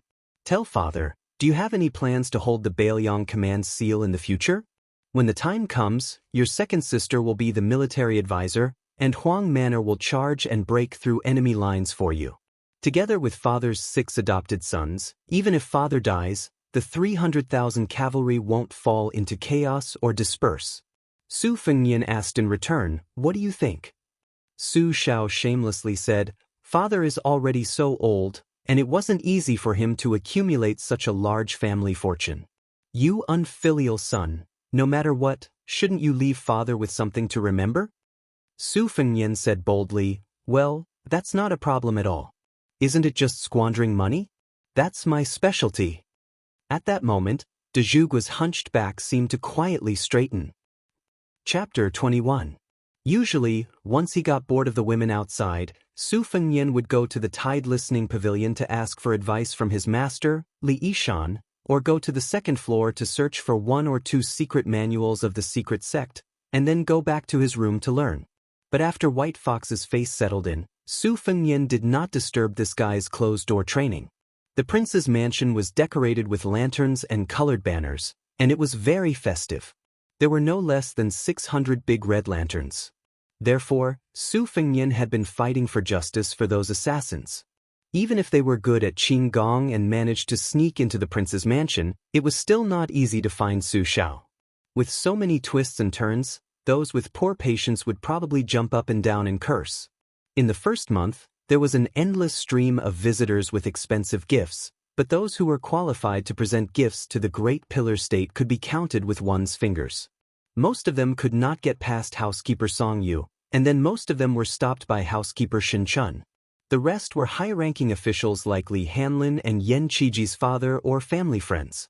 These old foxes had always prepared double the gifts. It was obvious that they knew the rules of the Northern Liang Prince's residence. Unless it was a matter of national affairs, the Crown Prince's words were the most accurate. Su Fengnian naturally did not refuse any of them. He also called them uncle and uncle diligently, and became more familiar with the ways of the world. Lantern Festival. Su Fengnian brought a group of evil servants and evil dogs to the famous Kajia Alley in Lingzhou to see the colorful lanterns.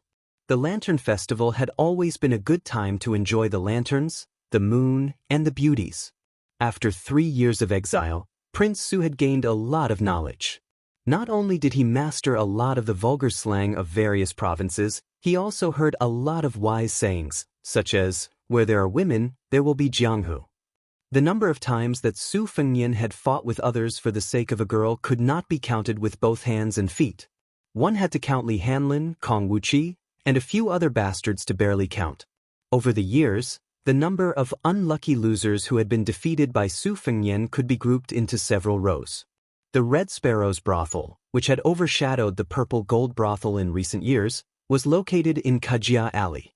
Therefore, Su Fengnian brought along Yue, saying that he would bring her to smash the brothel. Kajia Alley was extremely crowded. Those ruffians who took the opportunity to take advantage of women on such occasions all had their eyes lit up. They touched their breasts and buttocks, which showed that they were very experienced. Some daring men even shouted, "Why are you squeezing? Are you in a hurry to reincarnate with your family?" While they were pushing the women in front of them. If they were lucky enough to meet a coquettish woman in heat, they might even cooperate with them. Life was full of all kinds of weird and motley things. When Su Fengnian was young, he often did this kind of thing with Li Hanlin. However, at that time, when his sisters turned around and saw that he was an elegant and handsome youth, most of them did not care. No matter where Su Fengnian went, they automatically made a path for him. No one was brave enough to take advantage of Yu Yokue. Su Fengnian was not interested in guessing riddles, but a couple in front of him had piqued his interest. The young man was dressed luxuriously. He was wearing a bright red and gold tunic with azure and silver embroidered sleeves. There was a suet jade belt around his waist, but he did not carry a sword. The woman had a graceful figure, and her back was graceful. She did not speak much, and it was the man who did the talking. "Sister Fan, you women are all made of water, and the rest of the men are made of mud. Therefore, when I see women, I feel refreshed, but when I see men, I feel turbid and pungent. Sister Fan, when will you agree to let me eat the rouge on your mouth?" When Su Fengnian heard this, he was annoyed. "Damn it, coffin ghost," he sped up without saying anything and kicked the young master's butt. He was a weak man, so he fell forward in an instant. Su Fengnian followed and stomped on him. The young master did not have time to shout before Su Fengnian kicked him in the mouth. His extremely beautiful face was immediately covered in blood and dust. Su Fengnian did not stop moving his feet. He laughed and said, "Don't you think that a body made of mud is unbearably filthy? Aren't you also made of mud? Why don't you go hang yourself? You still want to eat a woman's rouge? Do you want to eat a **T? The evil slaves, who wished for the world to be in chaos, cheered loudly. They praised His Royal Highness as if he was even more vigorous and lively than the world's #1 expert. Sister Fan, who was mentioned by the handsome young master, was at a loss. Her limpid eyes widened, and she held her chest, looking delicate and pitiful. Su Fengnian was tired of stomping, so the next step was naturally to release the dogs and evil slaves. He ordered, "Throw this guy into the cesspool." The two evil slaves, who were used to doing dirty things, walked over with a sinister smile. They each lifted a leg and dragged the elegant and refined young master away from Kajia Alley. Sister Fan's tears were sparkling, and she said in a trembling voice, "Brother Lin was last year's third place in the imperial examination." Third place? Su Fengnian turned to face the sickly young lady. The difference in treatment was like heaven and earth. He smiled gently and said, "Sister Fan, it's good to be the top scholar. Otherwise, you're not worthy of this young master's famous Jianghu deadly 18 kicks." The young lady seemed to be frightened. She held her chest and gasped for breath. Her face was pale. Su Fengnian originally wanted to ask where the young lady was from, but seeing the situation, he did not want to scare the young lady. He only advised her, "Sister Fan, when Lin Tanhua climbs out of the cesspool, tell him to stop eating rouge. Be careful that he doesn't become the rabbit master of Fengzhou's Li Hanlin." Then he took Yu Yue, who did not know whether to laugh or cry, and the proud, evil slaves and left. When the Red Sparrow brothel heard that His Royal Highness was coming, they trembled with fear like mice seeing a cat. Su Fengnian did not enter the brothel. He only had one of the evil slaves take out a seal from the government and run over to stick it on the red lacquer door. The brothel keeper of the Red Sparrow brothel, who was known as Lingzhou's #1 brothel keeper, walked over to Su Fengnian as if her parents had died. She wiped away her tears and carefully asked, "His Royal Highness, what is the reason for this? If the Red Sparrow brothel has not treated you well, Your Highness can just kick me a few times." "Your Highness, please wait a moment. The Red Sparrow brothel will immediately have a few courtesans dress Your Highness." Su Fengnian sneered with a straight face. "I've heard that 3 years ago when I was just a few dozen miles away from Lingzhou, the Red Sparrow's brothel celebrated without restraint until dawn. I've heard that the entire Nanhui River is fragrant. Can you drink 100 jars of fine wine? Could you earn 100,000 taels of silver?" The brothel keeper explained with a sad face, "Your Highness, please understand. The Red Sparrow brothel is only a small business. How could we dare to refuse a guest?" Su Fengnian was amused and said sincerely, "You have your difficulties. I understand, but what should be done is done. Don't worry, the Red Sparrow brothel is not the only brothel that is in trouble. Those who drank wine and sought pleasure here 3 years ago will be dealt with one by one. If the Red Sparrow brothel wants to open its doors, first chase that Lu Ke, who mocked Yu Yue, out of Lingzhou. After a year and a half, when my anger has subsided, you will be able to do business." The brothel keeper, who had learned from Gangnam-do to raise skinny horses to make money, still wanted to plead, but His Royal Highness impatiently turned around and left. He only turned his head and smiled at the awake Yu Huakue. "Did you vent your anger?" Yu Huakue had learned from her ancestor, Li Yuan. She left the brothel when she was at her most attractive. Her oval-shaped face was slightly plumper as she hugged Wu Mainyang, who had gained 5 to 6 caddies in just one winter, and did not say anything. On the way to the Lion Bridge by the Nanhui River to admire the lanterns, His Royal Highness, who was ignorant and incompetent, quietly asked, "Yue, just now I wanted to describe the actions of those bastards in the Red Sparrow brothel as a celebration. Is it appropriate?" Yu You's eyes flashed with the subtle scene of green ants on the surface of a new bottle of wine, but her tone was very calm as she said, "It's not appropriate." Su Fengnian was pleased with himself. Fortunately, Lingzhou's 13-hole Lion Bridge was almost synonymous with Kajia Alley. There were 3 strange things about this bridge. The first strange thing was called the Lion Bridge. However, the railings and observation posts were carved with hundreds of beasts and thousands of birds, and only a lion was missing. The second strange thing was that the body of the bridge was made of white jade, so there would always be people with hammers and iron hammers who wanted to break some jade pieces and chisel some jade powder to sell for money. As a result, the Lion Bridge had strong bridge watchers with a semi-official status standing at the head and end of the bridge all year round. The third strange thing was that there was a strange rumor that an immortal had ascended on a dragon from the bridge. Su Fengnian saw that Yu Yue was a bit tired from carrying Wu Mainyang, so he took her and held her in his arms.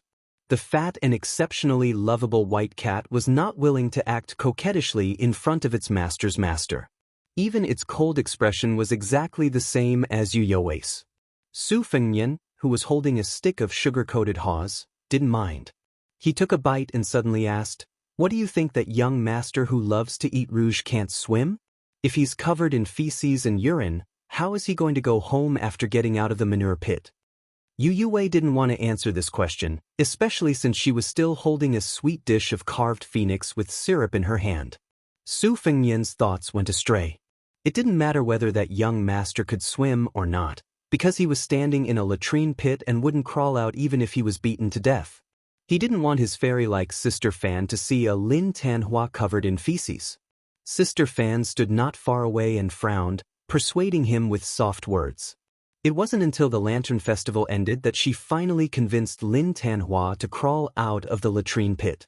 As for how he would go back, it would be another period of bitterness that he was destined to never be able to remember. This unexpected calamity caused Master Lin, who was supposed to visit his family's elder the next day, to postpone his visit by nearly half a day. When he finally mustered up the courage to go out and meet them, he found out that the elder, who had a very shallow relationship but held the court's first-class official weapon, had already left the city to patrol the border. Thus, he simply took Sister Fan to Mount Wudong to relax. Chapter 22. Hibernation. Spring thunder sprouted, all living things awakened, and hibernating insects broke out of the ground. The scenery of Bailiang Palace wrapped in silver was incomparably beautiful.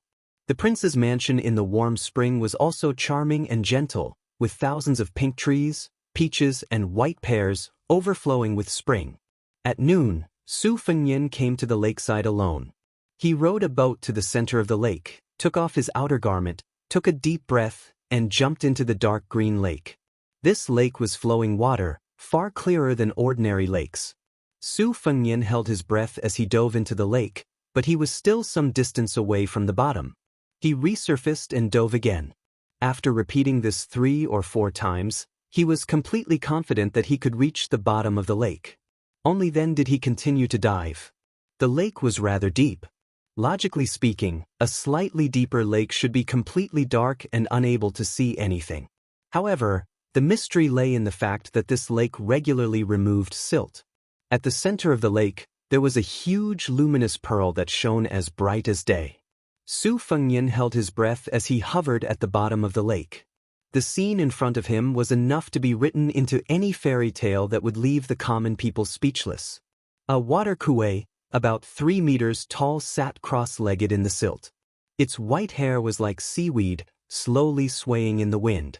The water kuei, with its eyes closed in meditation, had a robust physique.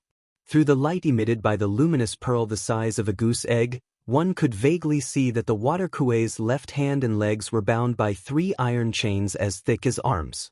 At the end of the chains were 3 iron balls weighing several thousand jin.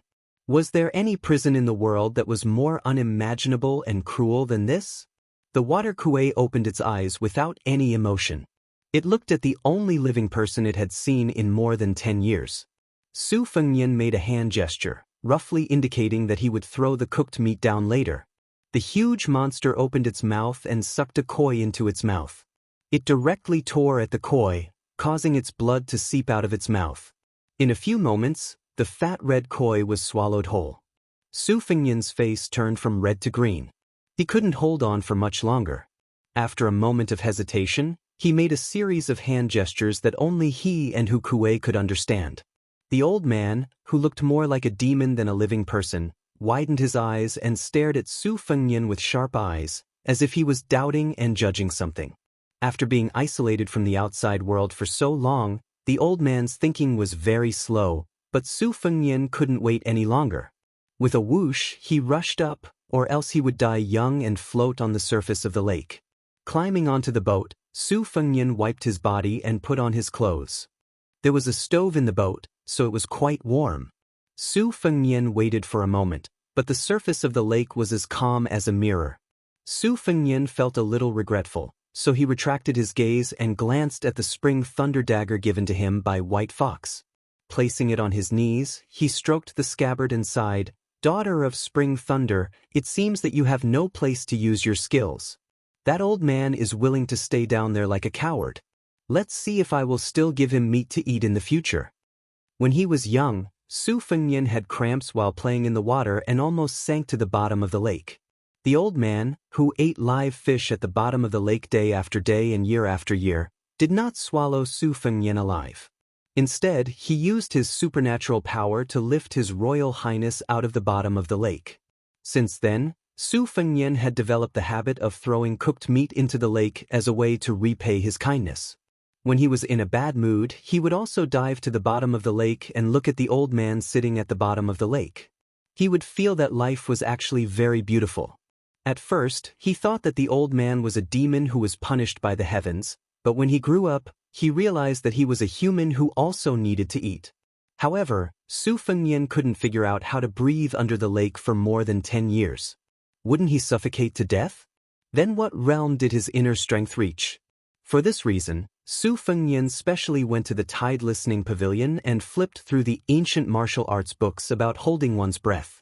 He only found the 2 words, embryonic breathing, in a Taoist secret scripture that corresponded relatively well. However, Su Fengnian was no stranger to Mount Wudong. He had never heard of any expert on the mountain who could achieve such a wonderful, black tortoise fixation. His Royal Highness, who did not have a good impression of Taoist priests, believed that the Taoist scriptures, pulse stops, qi stops, embryonic growth begins, and, if you want to live forever, your spirit and qi must converge, were just words used by the immortals to deceive the world. His master, Li Yishan, had clearly said that there were no ghosts or gods in the world. The limit for a Taoist priest was to abstain from eating for 3 years. There was absolutely no possibility of ascending to immortality. His Royal Highness, who had left in high spirits but returned in disappointment, carried the spring thunder ashore. He took out his saber and chopped off 4 or 5 willow branches full of yellow buds. He wrapped them around his head and swung the spring thunder back and forth in a leisurely stroll. Outside the prince's mansion, a handsome man with a face as delicate as a peach petal threw himself at the nameplate. The gatekeeper of the prince's mansion had long trained his discerning eyes. He immediately weighed the weight of the nameplate in his hand. He lowered his head and took a closer look. It was the young master of the Lin family from the Qiao kingdom of Hedong. This family was not considered a first-rate aristocratic family in the dynasty, but it had some connections with the prince's mansion. The Lin family's eldest son originally had the opportunity to marry the eldest princess, so the gatekeeper did not dare to neglect him. He withdrew his initial coldness and smiled slightly.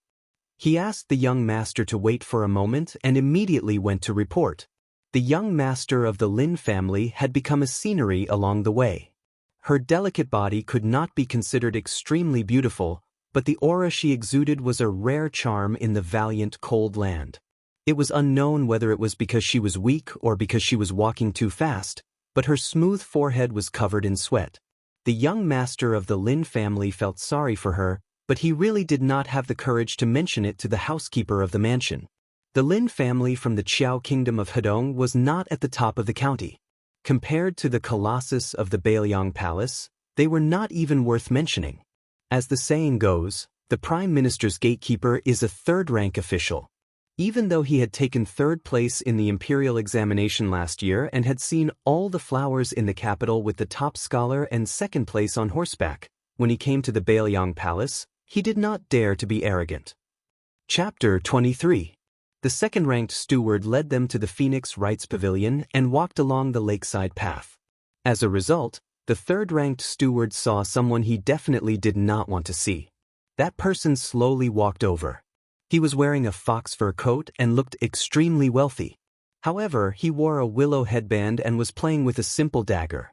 To be able to stroll around in the strict hierarchy of Bailiang Palace, it was His Royal Highness, who spent all his time reading forbidden books. When Su Fengnian saw Lin Tanhua, who had been thrown into the cesspool, he gave the steward a look to keep quiet. He quickened his pace and said with a smile, "Third ranker, have you come to eat rouge? Did you not eat enough during the Lantern Festival?" Lin Tanhua, who did not know Su Fengnian's background, asked timidly, "You are?" Su Fengnian deliberately put on an arrogant and disgusting look and said with a pretentious face, "I am His Royal Highness's study partner." Lin Tanhua, who originally thought that he had met a local tyrant of an aristocratic family during the Lantern Festival, was relieved. His expression was awkward. Although the bastard in front of him was not a descendant of a rich family, he was close to his highness. Even if Lin Tanhua did not know much about worldly affairs, he still knew the pros and cons. Before he could react, the study partner, who was using his connections to bully others, had already taken a few steps forward and looked straight at Fan Mimi. He completely ignored Lin Tanhua and said softly, "Mimi Fan, it's fate. Let me take you on a tour of the prince's mansion."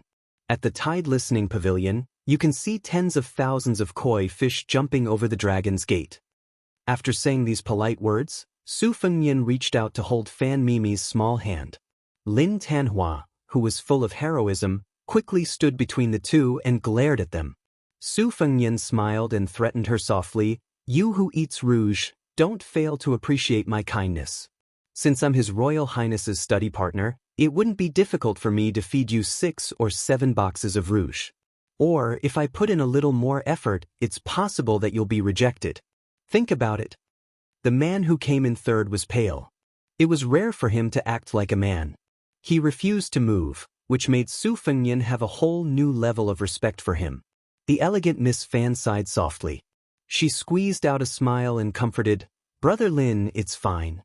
I've long wanted to see the scenery of the Tide Listening Pavilion." Su Fengnian walked forward with the beauty in tow. He quietly hooked his finger and called the second-class steward to his side, instructing, "Tell Su Shao not to show himself. Let's wait for 3 or 4 days."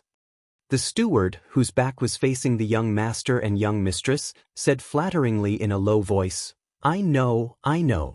It definitely won't affect His Royal Highness's important matters."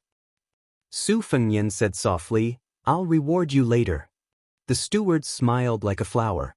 "Thank you for your reward, Your Highness."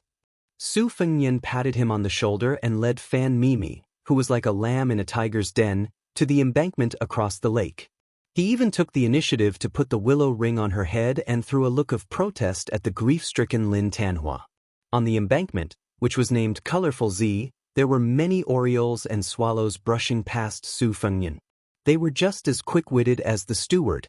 With just one look from Su Fengnian, they knew that His Royal Highness was starting to tease the freshly minted girls again. Bailiang Palace not only had many servants, but there were also quite a number of officials who had received favors from the Great Pillar State. Each of them worked like an ox or a horse for the king of Bailiang's residence in Wutangen, where Su Fengnian lived. The female servants were divided into 4 classes. There were 2 first-class maidservants. One of them was naturally fragrant and specialized in warming His Royal Highness's bed. The other was in charge of raising snow-white spear falcons for Su Fengnian. There were 4 second-class maidservants. One of them was skilled in poetry, calligraphy, and was especially good at writing beautiful characters. She was in charge of adding incense to His Royal Highness's bed. The other 3 had also been strictly influenced by music and singing since they were young. The third-class maidservants were in charge of simple chores such as watering the flowers and setting up the tea stove. The fourth-class maidservants were in charge of menial chores such as cleaning the courtyard. Of these women, other than the first-class maidservants who were in charge of warming His Royal Highness's bed, the rest of them were all around 71 in beauty. If Su Fengnian wanted to eat rouge, he could eat until he was full at any time. As if feeling depressed, Fan Mimi softly asked, "Does young master use the blade?" Su Fengnian shamelessly said, "I have diligently practiced the blade for 10 years.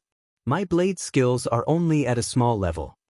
In order to prove that he had practiced the blade for many years, Su Fengnian performed a mighty sweeping move. In the end, he accidentally threw the spring thunder, which almost fell into the lake. Fan Mimi smiled and considerately tilted her head to look into the distance. Su Fengnian picked up the sacred weapon of the blade that had met with an unworthy owner. He didn't feel embarrassed at all and explained that it was an accident. When they arrived at the base of the Tide Listening Pavilion, Fan Mimi looked at the 3 plaques under the eaves. One was the 9-dragon plaque inscribed by the late emperor, the other was the plaque, Grand and Magnificent, written by great masters, and the other plaques, with a phoenix coming and Fighting Bull. On the contrary, she wasn't particularly moved by the beautiful sight of koi fish tossing bait. It was quite different from the young ladies and daughters who had been abducted by Su Fengnian in the past. Su Fengnian thought that it would be better if it was different. Always eating shark's fin and bird's nest would spoil his appetite. Occasionally eating autumn base and winter bamboo shoots would whet his appetite. Just as Su Fengnian was enjoying the beautiful appearance of the girl beside him, a strange phenomenon occurred. The lake water began to boil and undulate, exactly the same as that snowy day. Su Fengnian was pleasantly surprised. He waved his hand and had a servant lead the shocked Fan Mimi to the Phoenix Rites Pavilion. He also ordered everyone at the lakeside to leave. After doing all this, Su Fengnian hurriedly ran to the small ferry where the black awning boat was parked. Carrying the spring thunder saber that could cut iron like mud, he jumped onto the boat. Just as he was about to row the boat, he saw old Huang swaying his old body as thin as a bamboo pole and rushing over. He was even carrying the long cloth pouch that had once caused Su Fengnian so much suffering. Inside it was a rosewood box that was nearly 4 feet long. Su Fengnian rolled his eyes. What was this old Huang doing? What if the old man at the bottom of the lake turned hostile and refused to recognize him? Would the master and servant compete to see who could escape faster? After old Huang boarded the small boat, Su Fengnian rowed to the center of the lake. His palms were sweaty. His Royal Highness had always been a good gambler. This time he was going to bet big. Chapter 24. If Su Fengnian said that he was not afraid at all, he would be lying to himself. However, Su Fengnian believed in his intuition. The old man who had been trapped at the bottom of the lake for more than 10 years would not make things difficult for him. After all, they had interacted for so many years. Su Fengnian had thrown countless chicken drumsticks and barbecued meat into the lake. He would dive down every few days during spring and summer to get familiar with the old man. No matter what, they had a bit of friendship. Su Fengnian did not mention this matter to his father, Su Xiao. He believed that both father and son were well aware that Su Fengnian was at most grateful for saving his life. Even if he released this trapped monster from the lake, if Su de Zhugua became angry, he would at most be whipped. Moreover, Su Fengnian was also curious about the strength of the capable people in Bailiang Palace. He also wanted to know if the old man who could survive for more than 10 years was a master on the level of the top 10 masters in the world. Su Fengnian pretended to be calm and said, "Old Huang, do you know what I'm going to do? Why are you following me? Can you swim? Don't drown." The old servant smiled shyly and did not say anything. He seemed to feel that the bag was heavy. He shook his small body and lifted the wooden box a few inches. When he reached the center of the lake, Su Fengnian pulled out the purple spring thunder from the simple scabbard that was not as beautiful as the embroidered winter. He took a deep breath and threw the blade down with all his strength. After a while, there was still no movement. Su Fengnian almost cursed out loud. He thought to himself that it wouldn't be like drawing water with a bamboo basket again, and that he would have to jump down to retrieve the saber. Old Huang slowly moved to the bow of the boat and did not move at all. Su Fengnian said helplessly, "Old Huang, don't pretend to be an expert in front of me. Do you think I don't know how strong you are?" Old Huang turned his head and laughed. Su Fengnian glared at him and said, "What are you laughing at? You think you're so great because you don't have front teeth." In an instant, the rise and fall of the lake was more intense and terrifying than any of the previous waves. It was as if the world was about to be turned upside down. Hiding in the boat, Su Fengnian's first thought was to call for old Huang to retreat. Then, of course, he would let his father's men clean up the mess. He was His Royal Highness, who could even make spring thunder attack with total annihilation, so he couldn't be so stupid as to compete with old man. But very quickly Su Fengnian sensed the strangeness of the small boat with the black awning. The waves on the lake were frightening, but the old coachman, who had been traveling for 3 years and would run away whenever he encountered danger, lightly stamped his foot, and the swaying boat instantly became as solid as a boulder, motionless. Old Huang did not forget to turn his head and grin. He stretched out his hand and gestured that he was about the same height as Su Fengnian. The general meaning was that he was a master of this height. Su Fengnian did not know whether to laugh or cry. "Old Huang, you still have the mood to be carefree right now. Don't wait until you're beaten up by old man. You don't have front teeth to begin with." A gray figure leapt down from the winding corridor on the third floor of the tide-listening pavilion. He landed on one foot and with a bounce, his figure gracefully swept into the lake. Su Fengnian subconsciously raised his hand, only to find that there was no cucumber in his hand to chew on. He felt a bit regretful. A good show was about to begin. The tide-listening pavilion was what the people of Jianghu referred to as the armory. There were 5 servants guarding the pavilion. Su Fengnian had been familiar with them since he was young, so much so that he would find a corner to pee in when he needed to. He called them uncle and grandpa politely. The person guarding the 3rd floor of the tide-listening pavilion was a Taoist master. He was the founder of the way of Judami, one of the 3 great orthodoxies. According to his master, Li Yishan, he was proficient in Qimenduanjia. He was a genuine second-stage mystic enlightening cultivator. He was only willing to enter the pavilion as a servant for the sole copy of the deed of thorough comprehension in the tide-listening pavilion. When Su Fengnian was young, he was tired of climbing stairs and often had the old man carry him. The old Taoist of Judami wore a gray wide-sleeved Taoist robe. After jumping into the lake, he gracefully dashed forward like a dragonfly skimming the surface of the water. He rolled up his sleeves and sent 2 water pillars straight to the center of the lake. Su Fengnian was relieved to see that the boat was not capsized. He clicked his tongue in wonder and said, "Grandpa Wei's skills are so formidable. If I had known, I would have brought him along on my travels. Those bandits would have been beaten to a pulp." When old Huang heard His Royal Highness's words, he turned his head with a bitter expression on his old face. Su Fengnian did not want old Huang, who had been running around with him for 3 years, to be sad. He smiled and said, "No matter how powerful Grandpa Wei is, he can't be compared to you, old Huang, who can steal birds' nests and fish. There are many masters in this world, but old Huang is the only one who can weave straw sandals." The old servant smiled tenderly, giving Su Fengnian goosebumps. He hurriedly said, "Let's watch the show. Don't miss it." Both the master and servant looked towards the lake. 2 jet-black chains broke through the water like flood dragons emerging from the sea, full of momentum. At the end of the chain, there were 2 hiltless swords. One of the swords was as clear as snow, and the other was as red as blood. In the words of His Highness the Crown Prince, the swords were very attractive.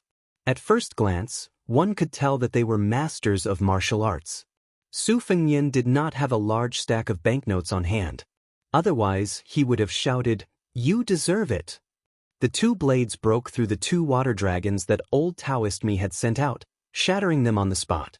The 10 feet tall Xiong Kuei's body rushed out of the lake. Without the restraint of the copper balls at the bottom of the lake, the white-haired Xiong Kuei who appeared out of nowhere laughed wildly, almost breaking Su Fengnian's eardrums. With a swing of the chains, he drew an arc in the air. The scarlet blade chopped towards the old Taoist. The blade's momentum was peerlessly tyrannical. It cut through the air, bringing with it a whistling wind. Old Taoist Wei lightly shouted. He stepped on the water with 1 foot, stirring up 1,000 layers of waves that shot towards the long blade. The waves were cut in half. The huge blade was like a hot knife through butter. The old Taoist shook his sleeve, attempting to block this biting cold blade that he had never seen before in his life. However, it was futile. The wide sleeve of his Taoist robe was instantly shattered. He was defeated in 1 move. Chapter 25. His figure flew backward and fell into the lake. No one knew if he was dead or alive. It turned out that the old man in the lake also carried a blade. Both he and Bai Huer had 2-handed blades. One blew snow and the other raised waves. Which one was more powerful? Su Fengnian, whose eyes were blurred, clicked his tongue and said, "Is this old man invincible?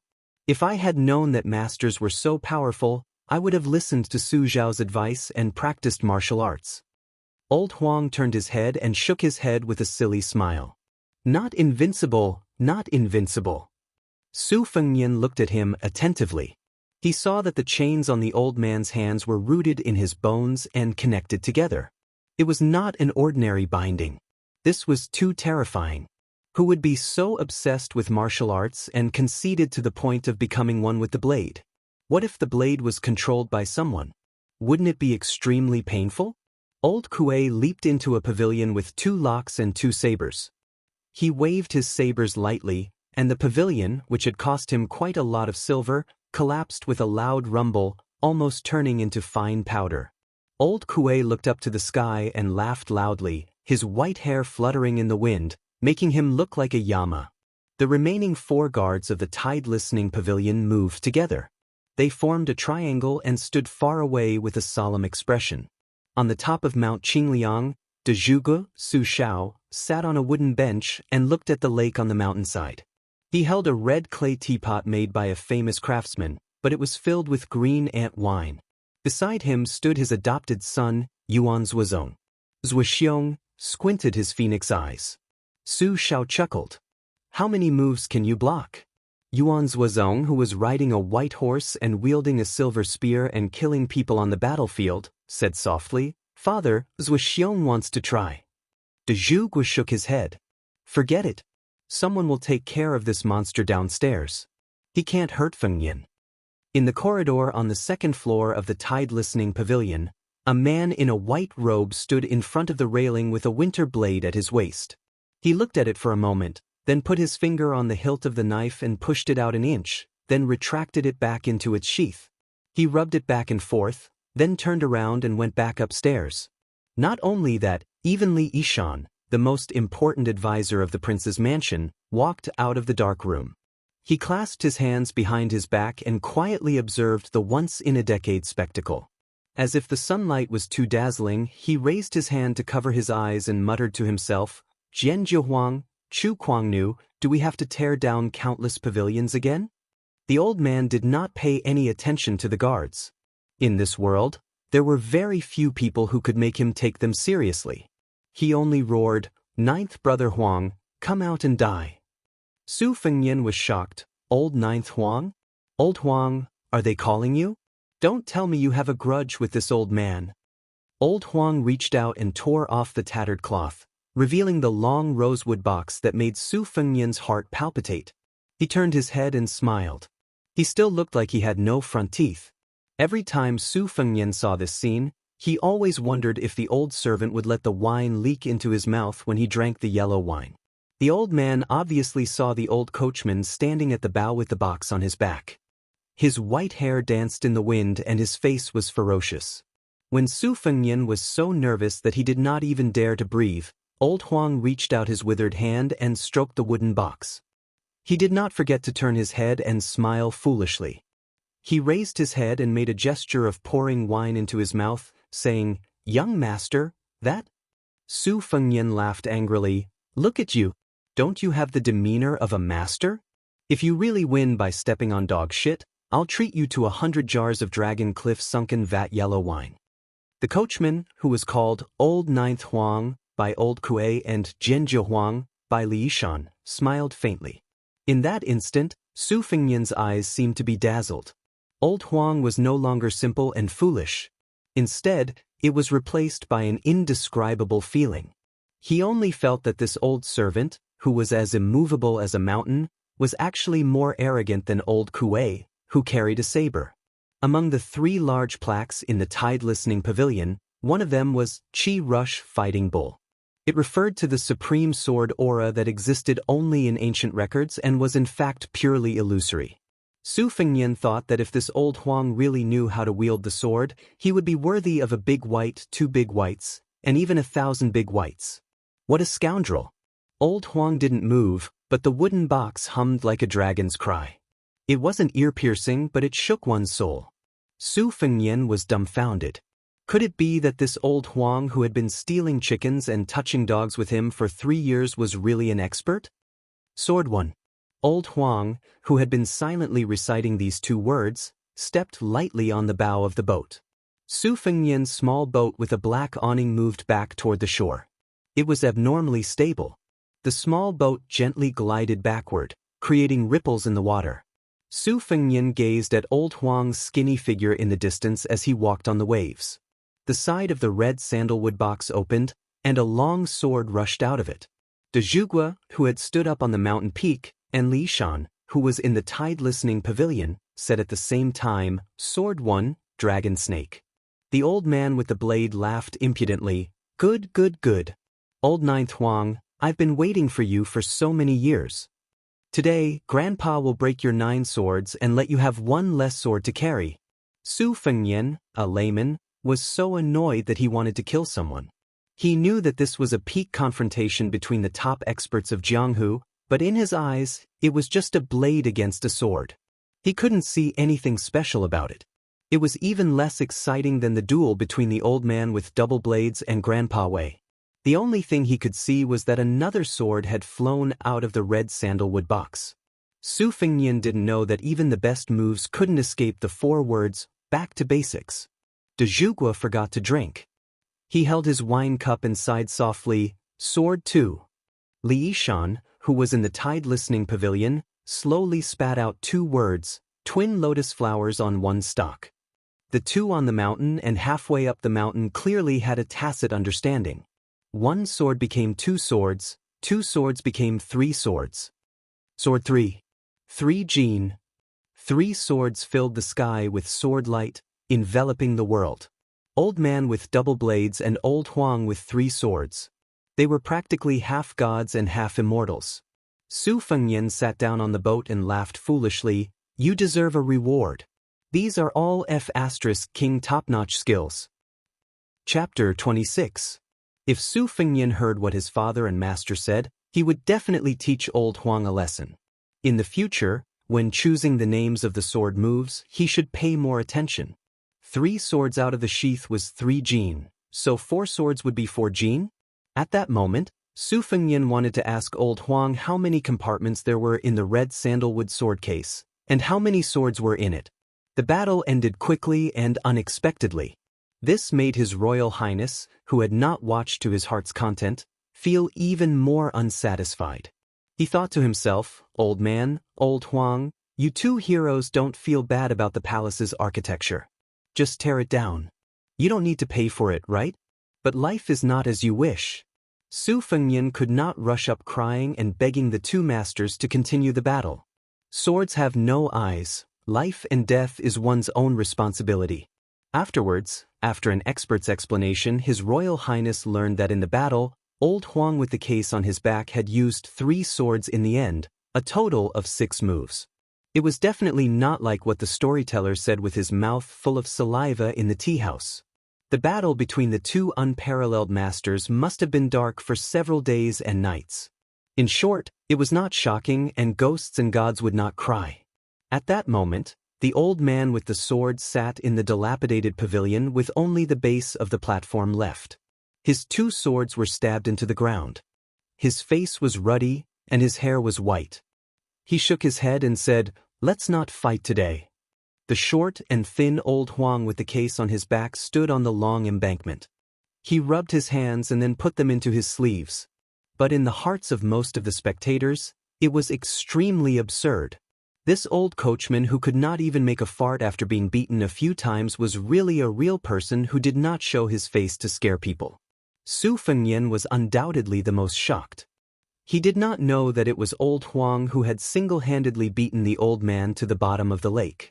If not for that, would the great pillar of the country, Su Shao, be at ease and let his most beloved son travel 6,000 li? Every time his life was hanging by a thread, he still managed to keep his life? Sitting on the ground, the old man shouted to Su Fengyan, "Kid, give Grandpa some wine and meat. After eating and drinking, I will fight with old Ninth Huang for 500 rounds. Whoever loses will go to the bottom of the lake." Su Fengyan could hear the old man's heroic voice from afar. After hesitating for a long time, he still ran to ask the steward to prepare a sumptuous meal. He specially prepared a whole roasted suckling pig and placed it in an oversized food box. Su Fengyan carried it and ran up the long embankment. His footsteps became slower and slower. When he passed by the coachman old Huang, he threw a glance at the old servant, who was still complaining that His Royal Highness had forgotten to reward him with a pot or 2 of dragon rock sunk vat. The old servant rubbed his cheeks to indicate that he was fine. Only then did Su Fengyan muster up the courage to step forward and place the food box on the ground in front of the old man. Just now, the steward didn't forget to give His Royal Highness a few crispy cucumbers. The old man didn't stand on ceremony. He tore off a pig leg and stuffed it into his mouth. His mouth was full of grease. After eating live carp with a fishy taste for more than 10 years, the 10-foot-tall old man clearly liked this exquisitely cooked suckling pig. Su Fengnian squatted in front of him and slowly nibbled on a cucumber. He was thinking of a touching opening speech. After all, they had been friends for more than 10 years. He had to make good use of it. In the past, when he entered the water to look at the old man, it was as if they were looking at each other in the underworld. Now that he was finally in the world of the living, he had to come up with a plan. Otherwise, he would be scared witless and take the risk to make such a big fuss. Moreover, he also had to be busy. It was not in line with his Royal Highness style of doing things. Without waiting for Su Fengnian, whose eyes were secretly rolling around, to finish his little abacus, the old man bluntly said, "Back then, it was the king of Bailiang's scheme and old Ninth Huang's strength that made me, your grandfather, live at the bottom of the lake and live a life worse than death. Today you saved me, so we're even. I also exchanged blows with old Ninth Huang and turned his 5 broken swords into 4. As for Bailiang Palace, your grandfather is kind and won't tear it down. Kid, don't expect your grandfather to repay your favor." Su Fengnian, who was staring blankly, thought to himself that he had met an opponent who was as thick-skinned as him.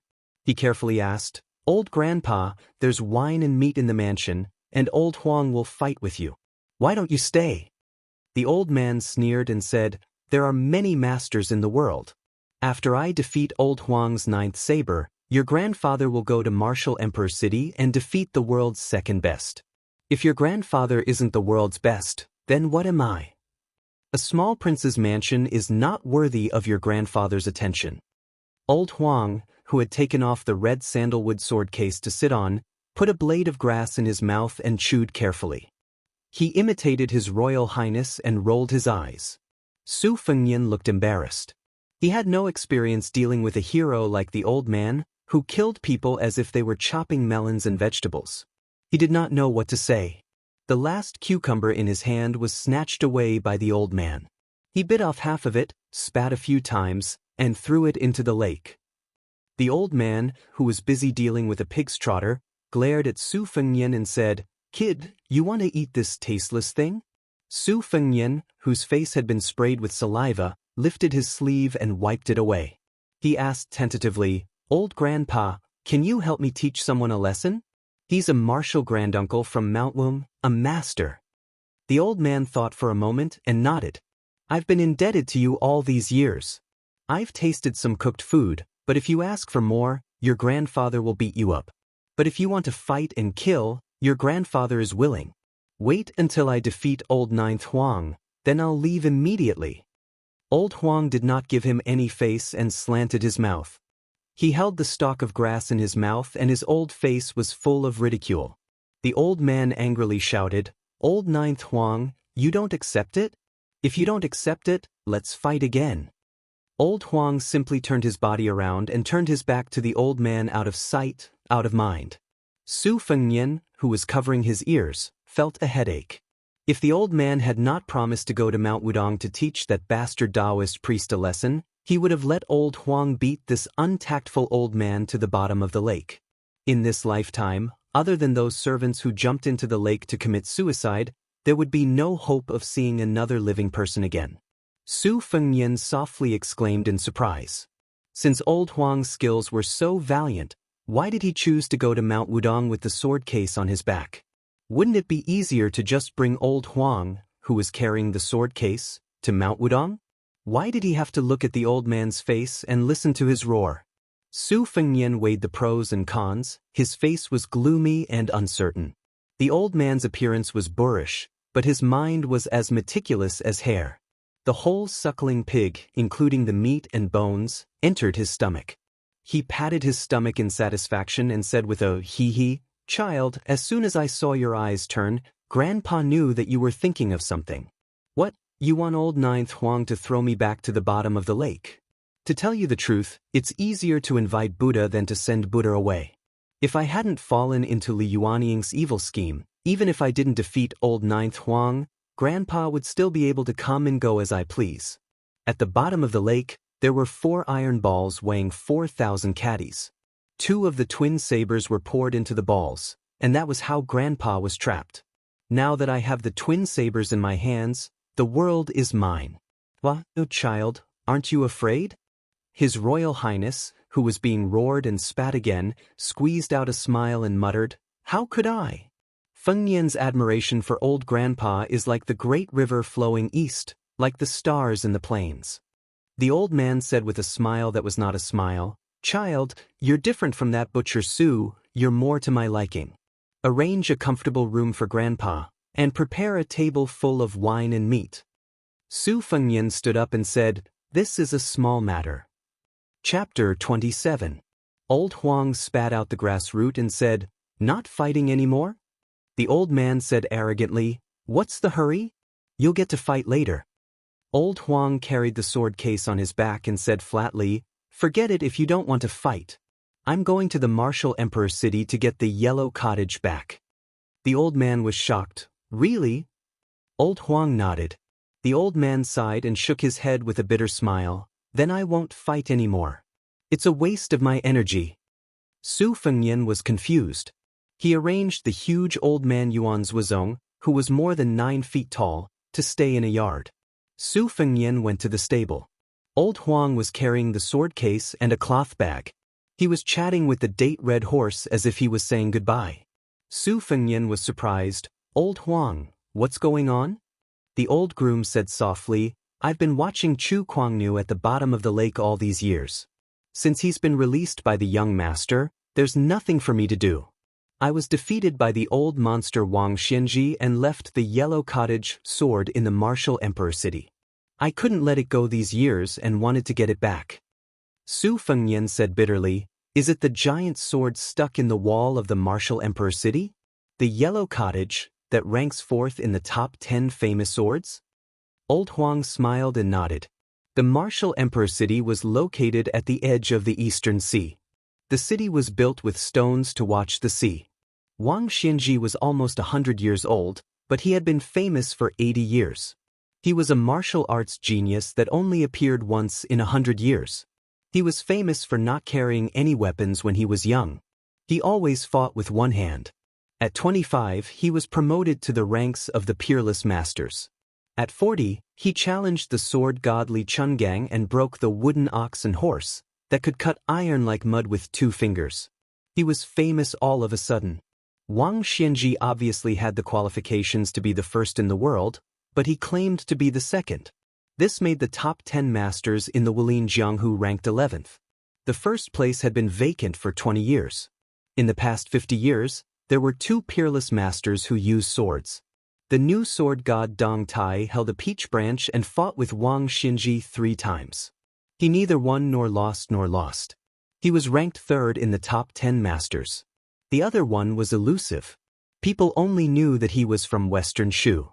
He was a nameless swordsman. After 30 years of swordsmanship, he comprehended the way of the sword and traveled Jianghu alone. He collected all the famous swords in the world and put them into his sword box. The world only knew that he fought with someone and became famous. Although he lost and left a sword on the city wall, no one doubted that this mysterious swordsman did not lose honorably because he lost to the old and strong Martial Emperor City's master Wang Xianji. Who would have thought that such a swordsman who could shake 40 provinces with one sword was a coachman in Bailiang Palace?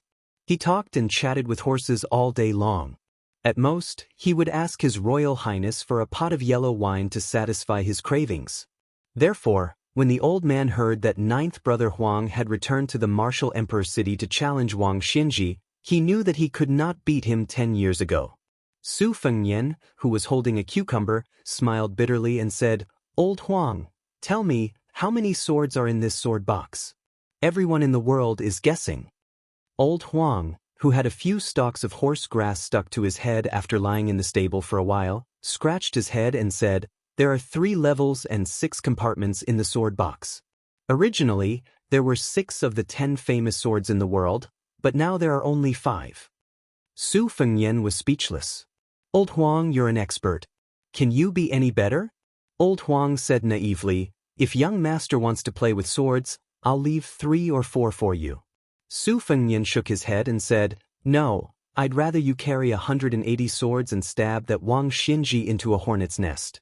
Then, when you go out to flirt with the heroines of Jianghu, I'll be proud to say that I stole chickens and ducks with you, old Huang. Isn't that right, old Huang?" Old Huang grinned foolishly. Old Huang, who had no front teeth, was so cute. How could it be the ninth saber, who was thousands of miles above an expert? Su Fengnian could not figure it out, so he decided not to think about it anymore. He asked the servants to prepare a pot of Dragon Cliff's sunken vat yellow wine and brought an inferior horse over. Su Fengnian personally held the reins and sent them off to the outside of the prince's mansion. He even stuffed a few banknotes of small denominations into Old Huang's hands. Old Huang did not refuse and said, "Young master, please go back. I know the way." Su Fengnian did not agree and said, "At least send it to the city gate, right?" The horse was an inferior horse. It was not that His Royal Highness was stingy, but whether it was the multicolored horse that had its mane cut into petals to look like celestial objects or the rarer and more precious Fergana horse, they did not conform to the principle of not being a fat sheep when going out. Moreover, Old Huang probably would not really ride a horse. Su Fengnian was just finding him a companion to talk to. The banknotes of 500 to 600 taels were for Old Huang to buy wine to drink. Old Huang loved yellow wine. It was not known whether it was because his surname was Huang that he liked to drink it, or because he loved yellow wine that his surname was Huang. Old Huang always had some sort of secret on him. However, in Su Fengnian's eyes, Old Huang was just the old coachman who carried him forward with difficulty. Huang Jianjiu was secondary. These were his thoughts, but he did not dare to say them out loud for fear of appearing pretentious. From Bailiang Palace to Lingzhou's main city gate, there was an end no matter how far it was. The captain of the city gate saw His Royal Highness's heavy expression and did not dare to go forward to flatter him. He only hurriedly chased everyone who was queuing up to leave the city to the side, making way for the empty city gate. Su Fengnian, who was leading the horse for Old Huang, stood under the wall of the inner city gate. He passed the reins to the old coachman and said sentimentally, "We'll stop here, I won't send you off. Old Huang, is it boring to interact with a wastrel like me, a frog at the bottom of a well?" Old Huang shook his head and stared at His Royal Highness's young and handsome face. He chuckled and said, "It's very interesting. Really, Old Huang doesn't know how to flatter. Doesn't young master often say that I speak honestly?" Su Fengnian smiled faintly. Old Huang took out a stack of silk and used charcoal to draw sword forms. There were not many words on each piece, only 2. From sword 1, sword 2, to sword 9. They were crooked like earthworms crawling on mud. He passed it to Su Fengnian and said, "Young master, keep it. In the future, if you see a child with spiritual energy, help me take him in as a disciple. It's more appropriate to snatch a virgin on the streets." Su Fengnian carefully kept it. Old Huang thought for a moment and said with a troubled expression, "Young master, Old Huang is not cultured. I don't know how to name my sword. I only know 9 moves. From sword 1 to sword 9, the first 8 moves have been named by the people of the Jianghu on their own. I feel uncomfortable when I hear them. Young master, can you think of one for me?" Su Fengnian did not know whether to laugh or cry. He thought seriously for a moment and said, "The 2 of us walked 6,000 miles and you call it 6,000 miles? If you don't think it's vulgar and not imposing, you can use this." Old Huang gave him a thumbs up and praised, "It's imposing. When I reach Martial Emperor City, I'll tell you this amazing sword name. Maybe even Wang Xinji will be jealous." In the end, Old Huang still led the horse and left with the pot hanging from his waist. Su Fengnian climbed up the wall and looked at Old Huang's lonely figure. He shouted at the top of his voice, "Old Huang, if you want to drink rice wine on the way and you can't afford it after spending all your money, just come back. I'll save it for you." The old servant stopped and turned around. He took a deep look at Su Fengnian and shouted their common catchphrase, "Run when the wind blows." Then he ran away in a funny, cute, and silly manner. Sword 9. 6,000 miles.